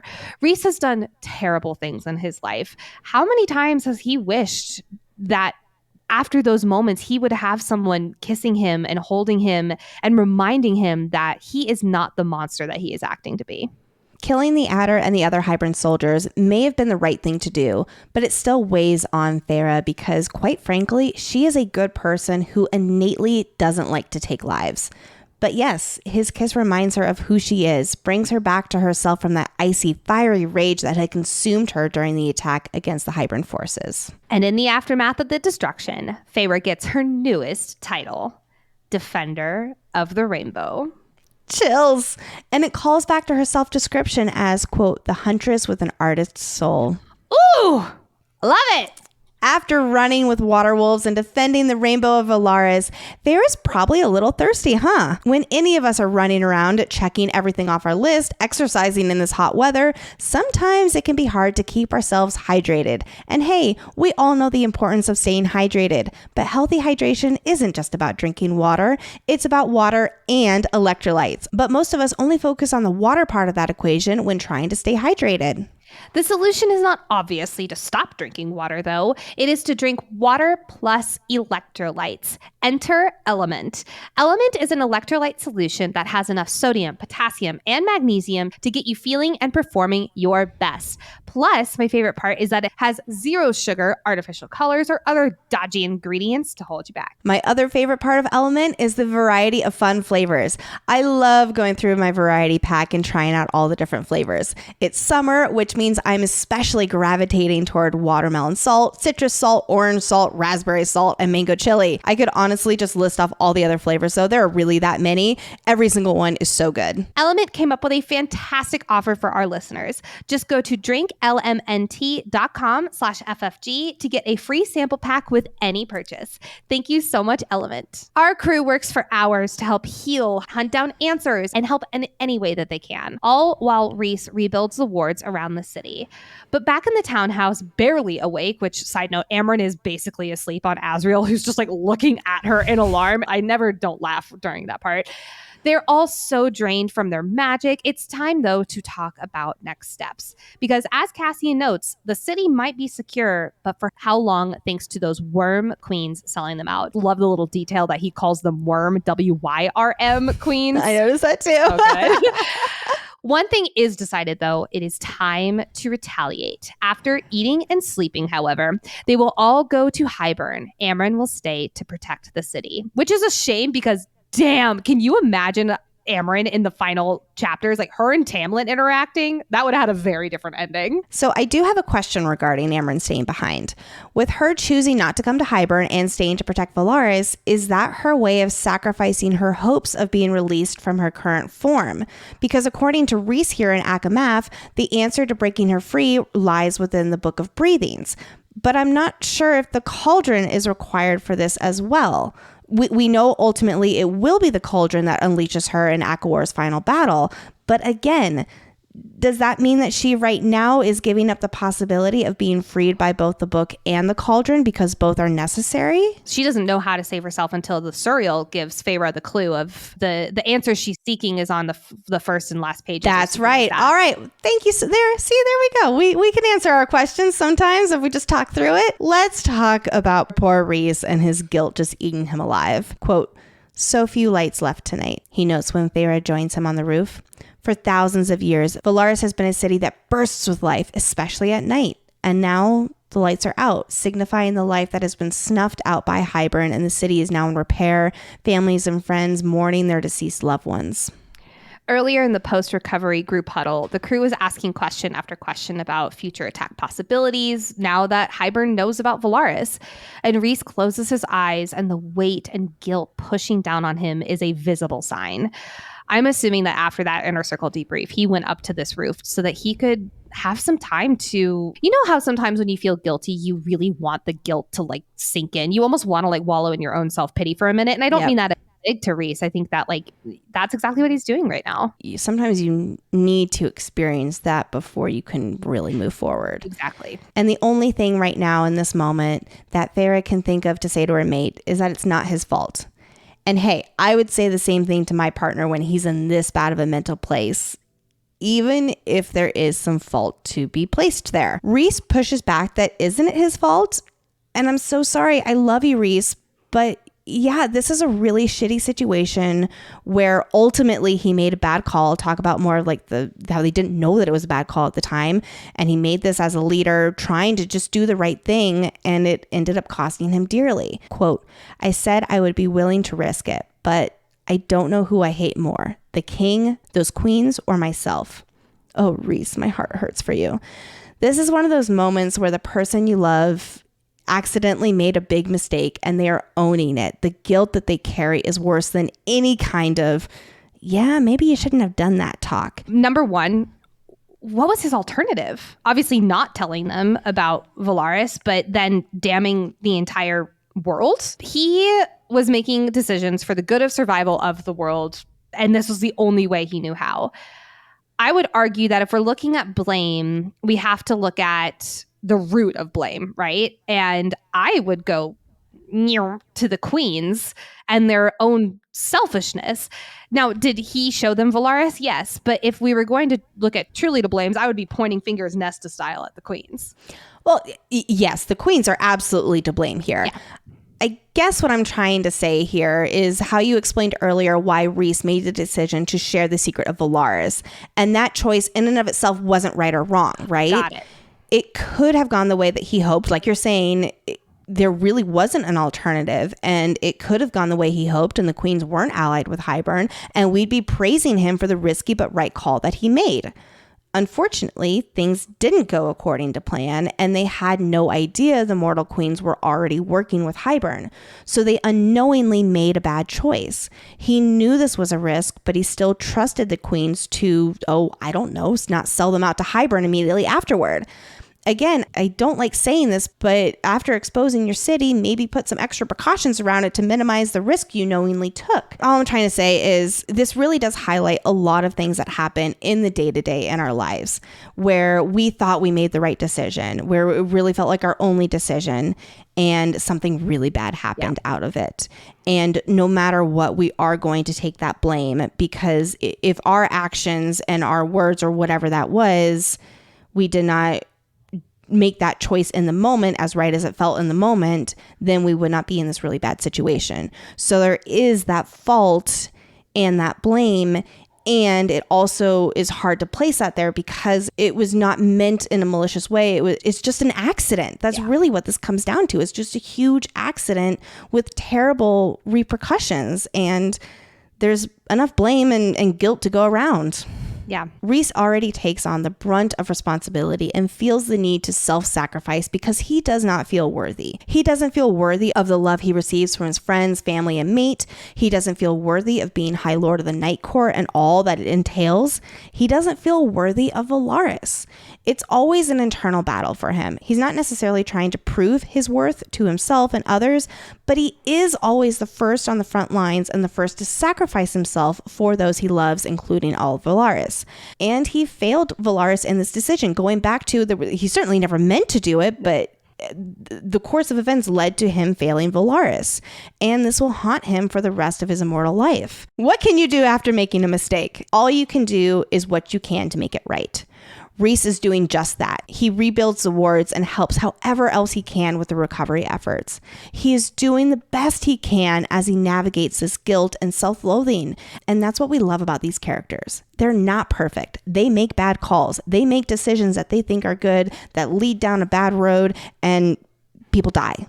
But like anyone in the real world, it's how we all work toward fixing it, learning from our mistakes, and doing the best that we can for those hurt around us in the aftermath. Because like Varys says, they deserve to be happy. He is a good male, a good leader, and this mistake does not change that. I cannot emphasize that enough. This does not change who Rhys is at his core and that he is a good person. And thank goodness he has his mate at his side to be his rock, to help him through this agony so he doesn't have to bear the weight completely alone. Conversation shifts to Feyre apologizing for shielding him out when she went after the adder. During the battle, Feyre made the difficult but split decision to shield against Rhys because she had to be laser focused on that revenge, and it was more important to her in the moment. Rhys laughs, not out of, condescension or anything like that, but he laughs at her apology in a way of like, I cannot believe you're apologizing right now. He says, quote, "Sorry? Be impressed." I love that he is not in the slightest bit angry with her. He does say, like, I want to throttle you, yes, for not going to the townhouse, but it's not out of anger. It's out of wanting her to be safe. But he is proud to see how far her training and herself have come after she asks if he's going to scold her for her decisions, which, woof, we'll talk about Feyre's realization in just a few moments about how badly she's been treating before. But in this moment, this being her gut reaction, it really shows still how unconscious that hyper control Tamlin had is still over her. Rhys hugs her tightly, though, and does the opposite. He says, quote, "How could I scold you for defending my people? I want to throttle you, yes, for not going back to the townhouse, but ... You chose to fight for them, for Velaris." This is why their relationship is masterful. He cares for her. He stands up for her. He tries to protect her. But he trusts her to be a warrior, and he trusts her own training. He is not going to punish her like a toddler who stepped out of line. As he will say later, quote, "You may be my mate, but you remain your own person." She is always free to make her own decisions, just as he does. Think back to the conversation with Amren when she mentioned the Court of Dreams foundations: to defend, to honor, and to cherish. Just like Rhys doesn't punish Asriel when he's going against his orders about Nuala and Caradwyn and spying on Amren, Rhys is not going to scold Feyre here for defending his people, soon to be their people. Quote, "And when his lips found mine, I let him lay me down on the roof tiles and make love to me under the stars. And how do we celebrate this happiness? It is time to feel alive." As much shit as we will give these two, and especially as we on the internet give these two for their post-battle lovemaking, I do want to pause and just take a moment because it is very on brand for them and the characters in this world. When a mate was almost taken from them and danger was so close, we'll see this again in ACOWAR, sometimes all you need is to feel the closeness of your partner, to know that they're okay and to feel alive in that moment. The next day, Amren announces that she has finally cracked the code on how to nullify the cauldron. Huzzah? Huzzah? Because there's a question mark there because the news is not great. In order to nullify the cauldron, aka cancel its powers, Feyre has to actually touch the cauldron and speak certain words, which Amren has written on paper for her. How nice of her. No, I hope she has pronunciation if Feyre is anything like me.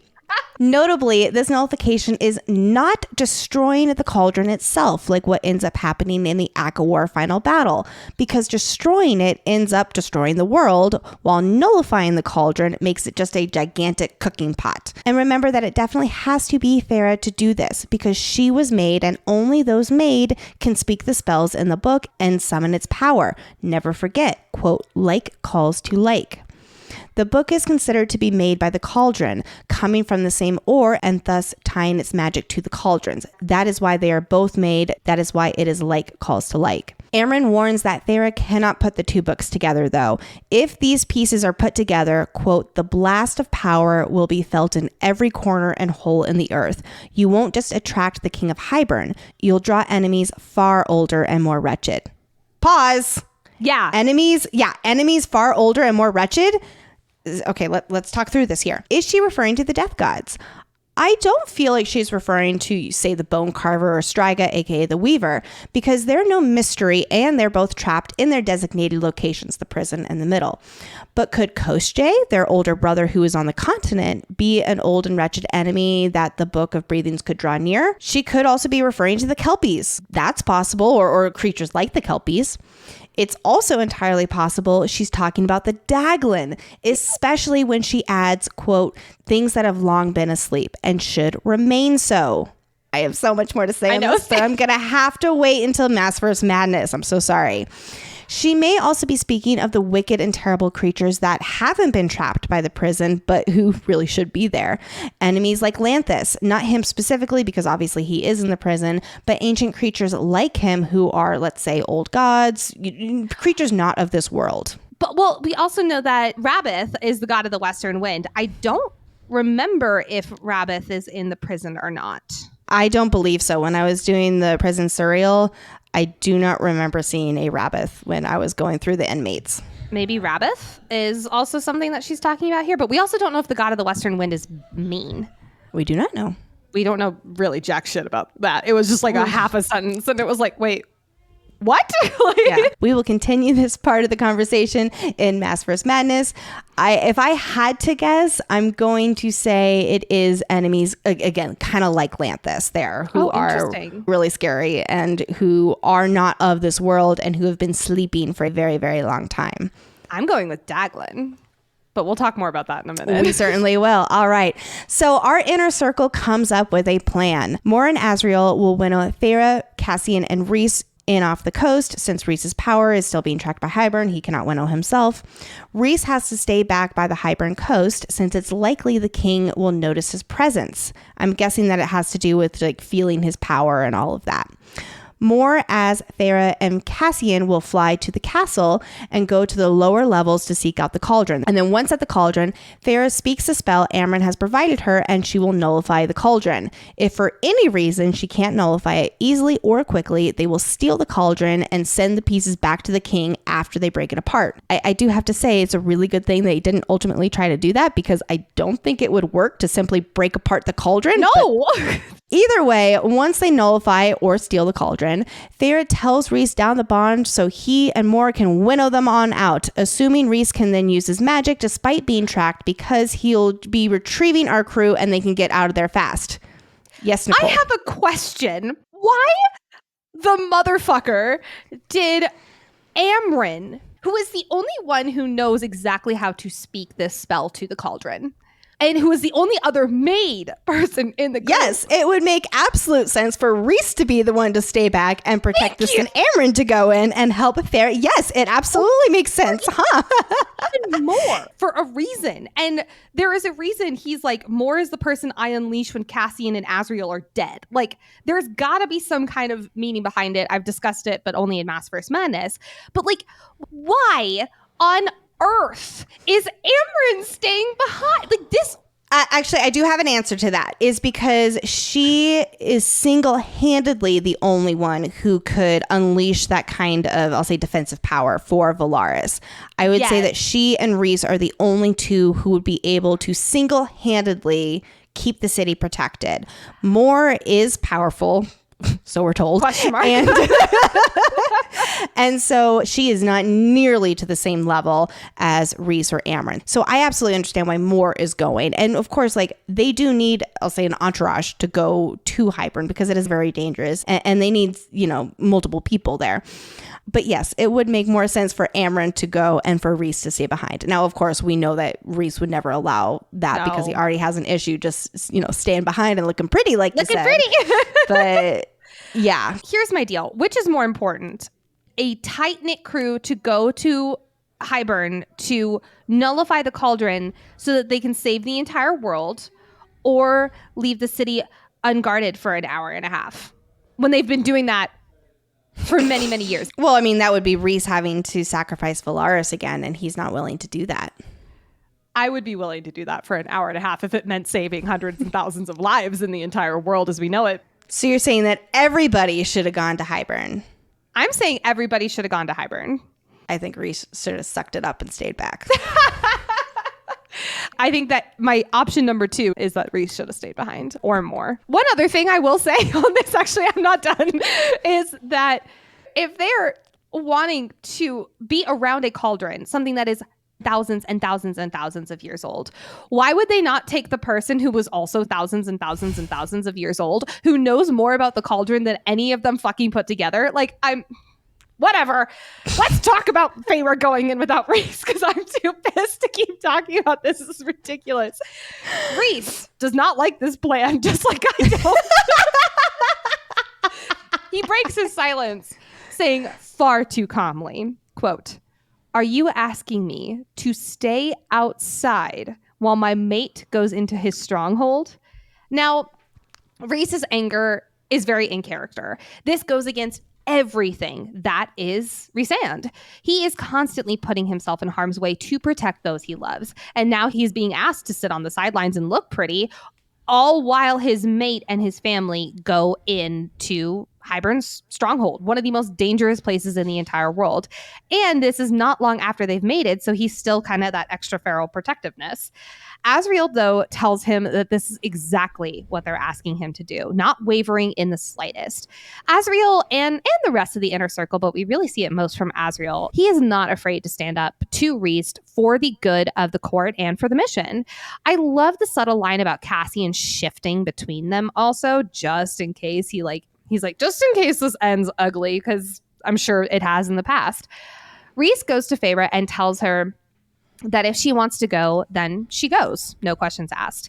And she thinks that if she hadn't already been in love with him, this would have done it, especially given that she just threw herself into harm's way yesterday with the adder and everything. The fact that he's like, yep, if you make the decision and you go, it really speaks volumes to his trust in her. But then she realizes, quote, how badly I'd been treated before, if my standards had become so low, if the freedom that I had been granted felt like a privilege and not an inherent right. It has taken Feyre a while to realize the true toxicity of the Spring Court. But here, as the freedom to make her own choices is placed right in front of her on a silver platter by a man who loves her and wants her safe, it is finally dawning on her. So often when we are in bad situations, like Feyre was in the Spring Court, our view can be clouded, for lack of a better word. Only with enough distance can the goggles lift and we realize this exact thing. Rhys notices the dawning realization on her face and tells her, quote, you might be my mate, but you remain your own person. You decide your fate, your choices, not me. You chose yesterday. You choose every day, forever. I can't add anything to this. This line is why I am so insistent on highlighting choice throughout this entire fucking book, and why everyone's probably like, oh my God, if Nicole says choice is the theme one more time. But this is right here why Rhys is Rhys. It is why he is such a superior book boyfriend. Yes, I am ignoring Silver Flames right now. I will probably be quoting this exact line a lot in that book. We're not talking about it. Let me live in this moment before I go in a different direction. But this does go beyond Rhys and wanting to just give choice and freedom to his mate. He has also been in helpless situations with no choices. This is a gift to both of them, that they now have the power to choose for the rest of their lives what they want to do as individuals and together. Quote, I threaded my fingers through his and squeezed. Together, we'd find our peace, our future. Together, we'd fight for it. And with that, her decision is set. To Hybern, we fly. However, later, Fae-vorite is almost to her room when she thinks how she's not really sure which room to go to. Would her and Rhys keep separate rooms just like it was with Tamlin? She just had this huge realization of how everything is so different. And then she's like, I guess Rhys is just like Tamlin. Let's go into I love her so much. Which no, thank goodness he is not, because Rhys says from behind her that she can choose either her room or his, but no matter what, they are sharing a room from now on. If that is all right with her, though, that is always what it is. That's always making sure it's all right with her. Again, her choice, her comfort level, which speaking of comfort, his bed is bigger. And that was that.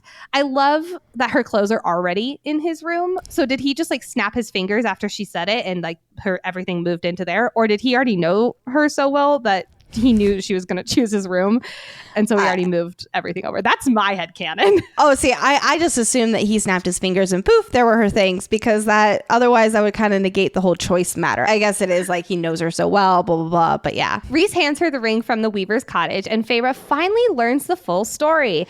How Rhys's mother gave him this ring when he was training in Windhaven to remind him that she was always with him, even in the toughest of moments. Then she took it away, which is incredible, so that he would not waste it. And instead, she gave it to the Weaver, telling him that if he was ever to marry or mate, then the female would have to be strong enough or smart enough to get it back. And if she did, she would be strong enough and smart enough to survive the marriage. Wow. I like her. God help your son's future partner. I love learning this little bit of info. And again, it just really shows you how long Rhys has been sure, with a capital S, about Fae-vorite being his lifelong partner. And I love the little bit of insight we get about Rhys's mom here, too. She's been gone a long time, but her spirit still comes through, and we get to know little pieces about her in our story. Before Fae-vorite slips on the ring, though, she wonders what will happen if things do go badly tomorrow at Hybern. Will they be able to tell that they are mated? The answer is yes, but only if they see them together and are able to scent them both together will they be able to tell that they are mates, which Tamlin does just that. Since Rhys is not going inside, though, they should not be able to tell from the scent alone. But if she's wearing a night court wedding ring, that would for sure give away something. Fae-vorite tells him that when they get back from Hybern, she wants to do it all. Get the bond declared, married, throw a big party, all of it. We should have known that things were not going to go well and that she was not going to go back with him, because unfortunately, Fae-vorite will be in the spring court. She will not be able to do this. And then they'll be going straight into war. So while they do get married and they do exchange rings, they don't ever do their big party or I think they get their bond declared tonight. So they, get that all done. But Rhys, speaking of, wants to go a step beyond that. When you first read this, he's laying her on the bed sheets. You think he's being flirty. He's like, oh, if I want to go a step beyond that, let's fuck, babe. But no, with one step beyond, he wants to make her High Lady of the Night Court, which we will talk about next episode. While we already highlighted key foreshadowing moments, let's turn our full attention onto foreshadowing to the rest of this book, at least whatever's left of it, and other important moments in the series. I'll kick it off. So much Nesta and Silverflame foreshadowing, as always, whenever she's on the page. Quote, my sister leveled a look of pure, unyielding flame right back at her. And then another time, after she was pleading with the mortal queens to help, Nesta has tears of despair and rage in her eyes, quote, from that fire that burned her so violently from within. In the scene with the queens, Cassian promises to Nesta that he will lay down his life to protect her house and her people, and by extension, her as well. Cassian will be distraught because when Nesta and Elaine enter the throne room in Hybern next episode, he will feel like he failed her in this promise. But he will come nearly close to death on the floor of that room to try to make it right. Also, Feyre thinks about her father still trading in the continent for the mother knows what goods. I'll tell you what goods, Feyre. Ships, armies, and probably spices. In the attack, Feyre sees a young female with green skin who is defending her gallery with a rusted bit of pipe.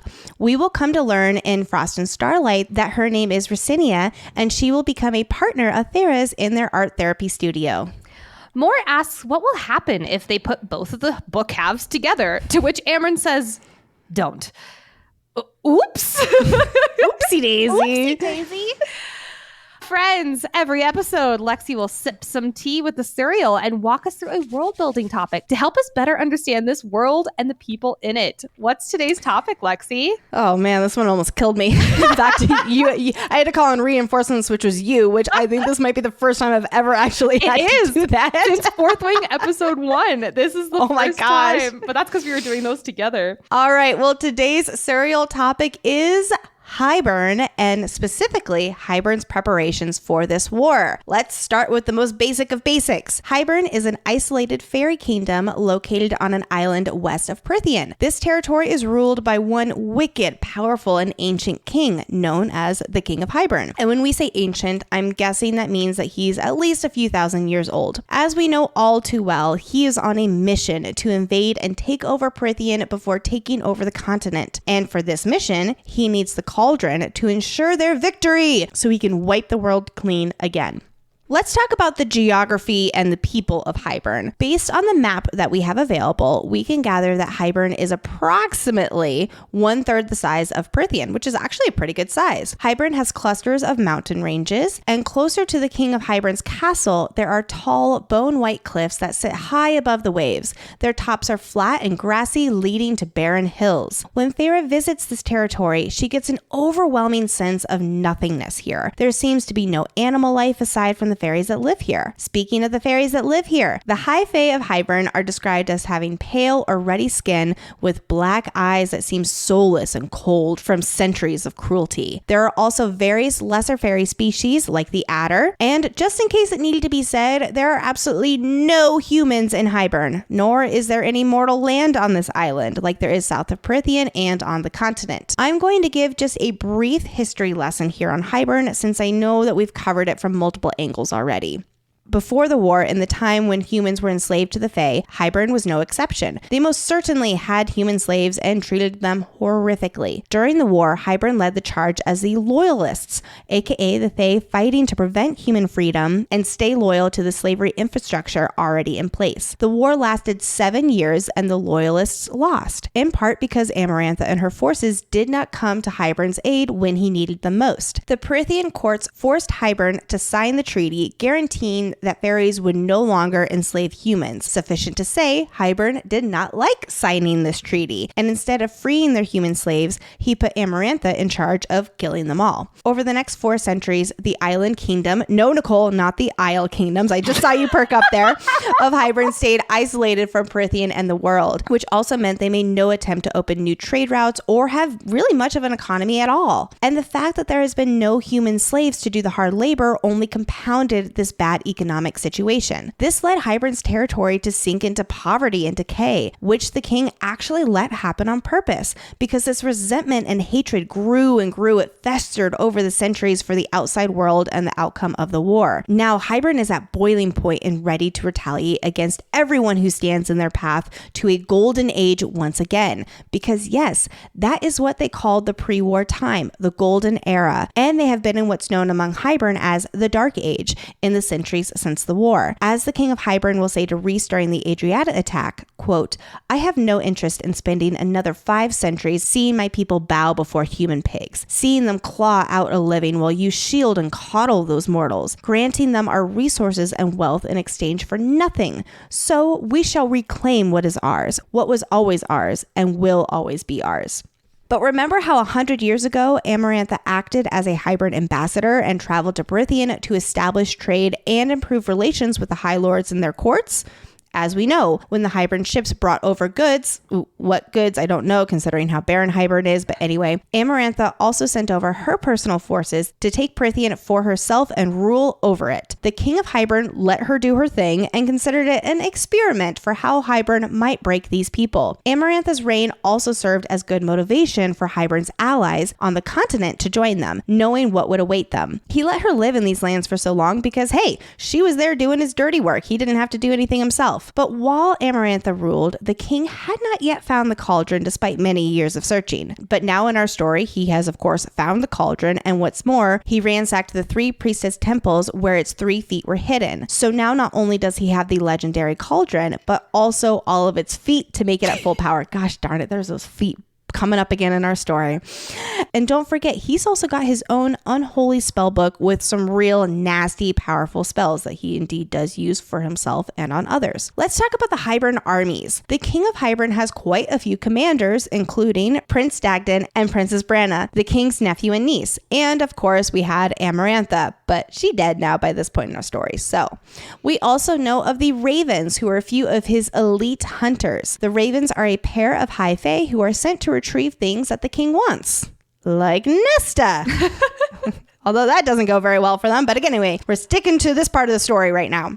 Hybern's army consists of both a high fae ground force and an aerial legion of fairies from that same species as the Adder. His own army has more than 100,000 soldiers, and then twice that many when you count their allies in Montaser, Valhallan, and Rask, all of which are on the continent. So when you calculate the entire army, that's 300,000 soldiers. Holy moly. The aerial legion carries the ground force when they are flying into battle, as they do, during their attack on Velaris. The ground soldiers in his armies wear gray jackets with bone white thread and have the Hybern coat of arms on their upper right shoulders. Hybern also, of course, has a navy army with many ships. To put it simply, he has been quite busy all these years preparing for war. Like, that's a lot of bodies, a lot of ships, a lot of everything. So why is Hybern only now declaring war?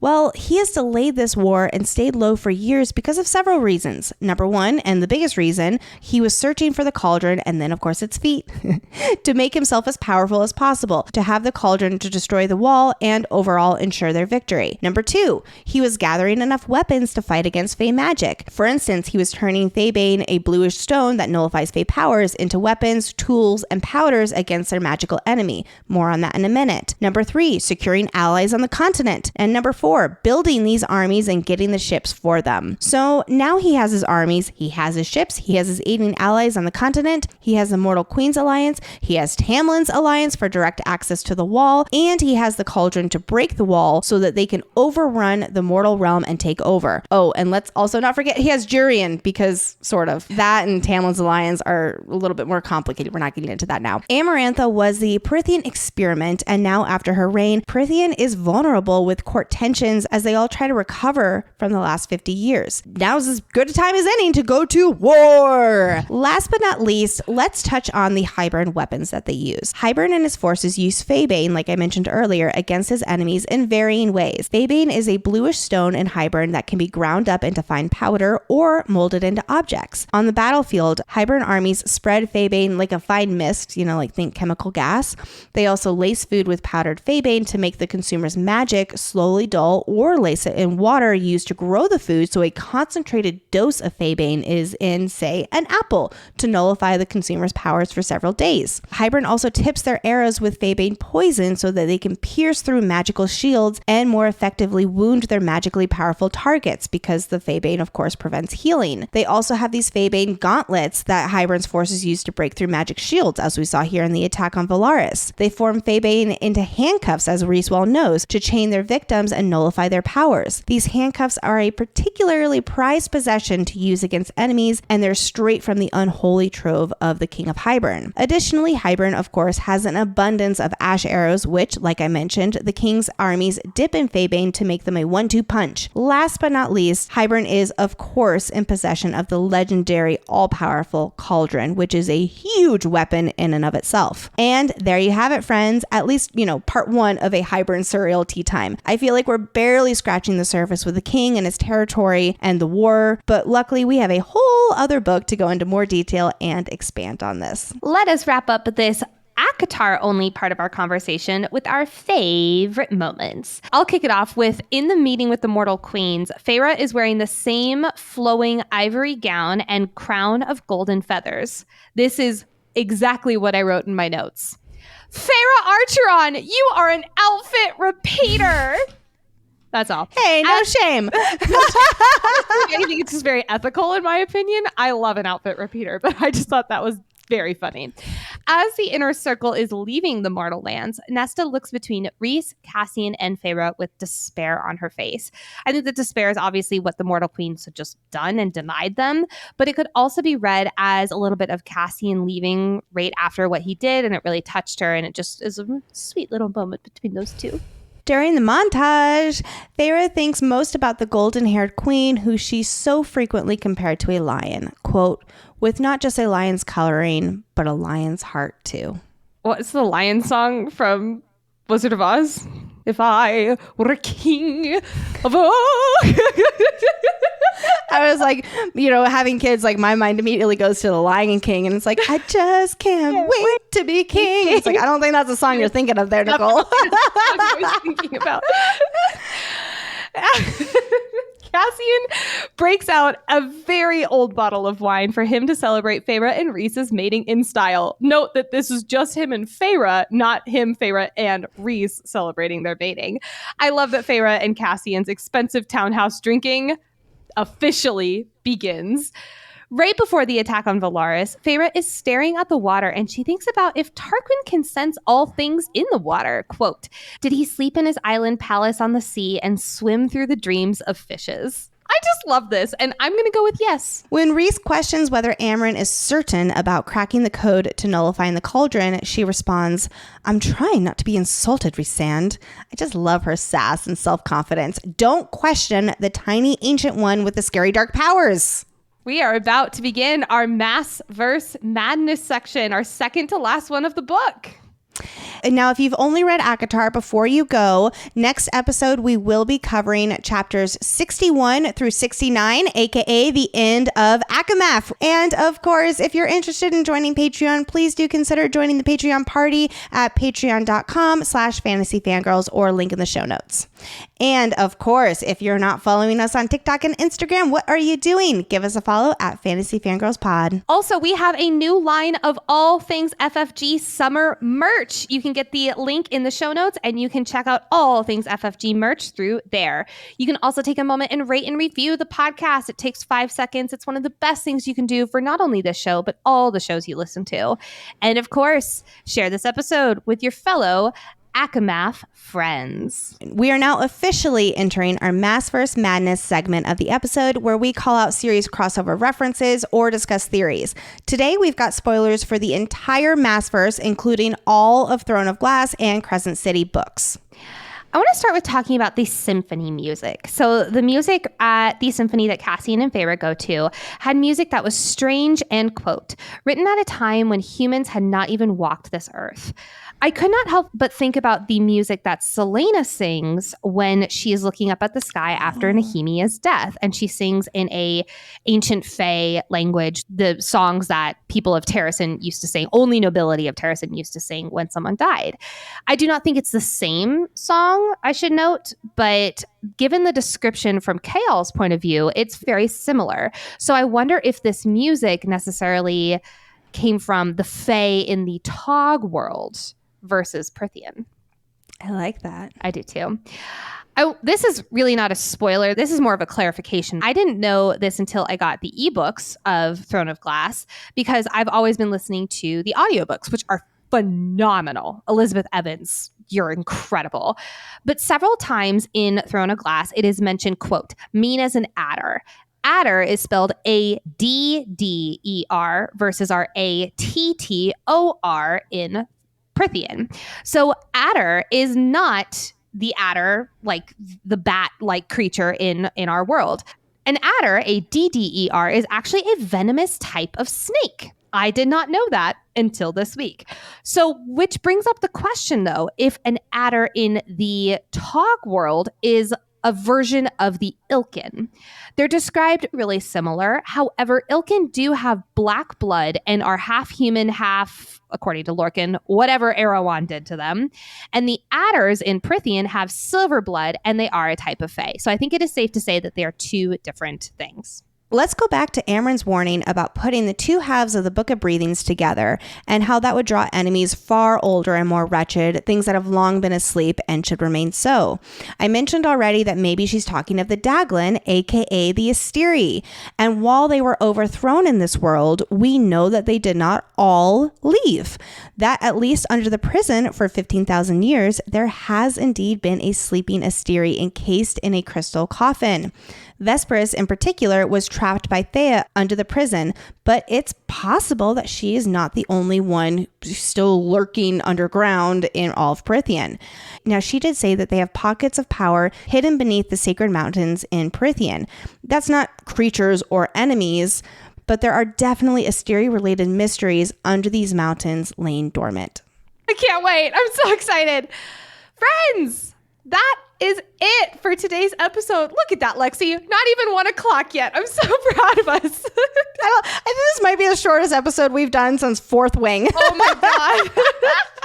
Like we mentioned earlier, next episode, we are covering chapters 61 through 69, aka the end of the book. Thank you, as always, to our executive producer, Hayden, aka our sanity manager. We truly don't know what we would do without you.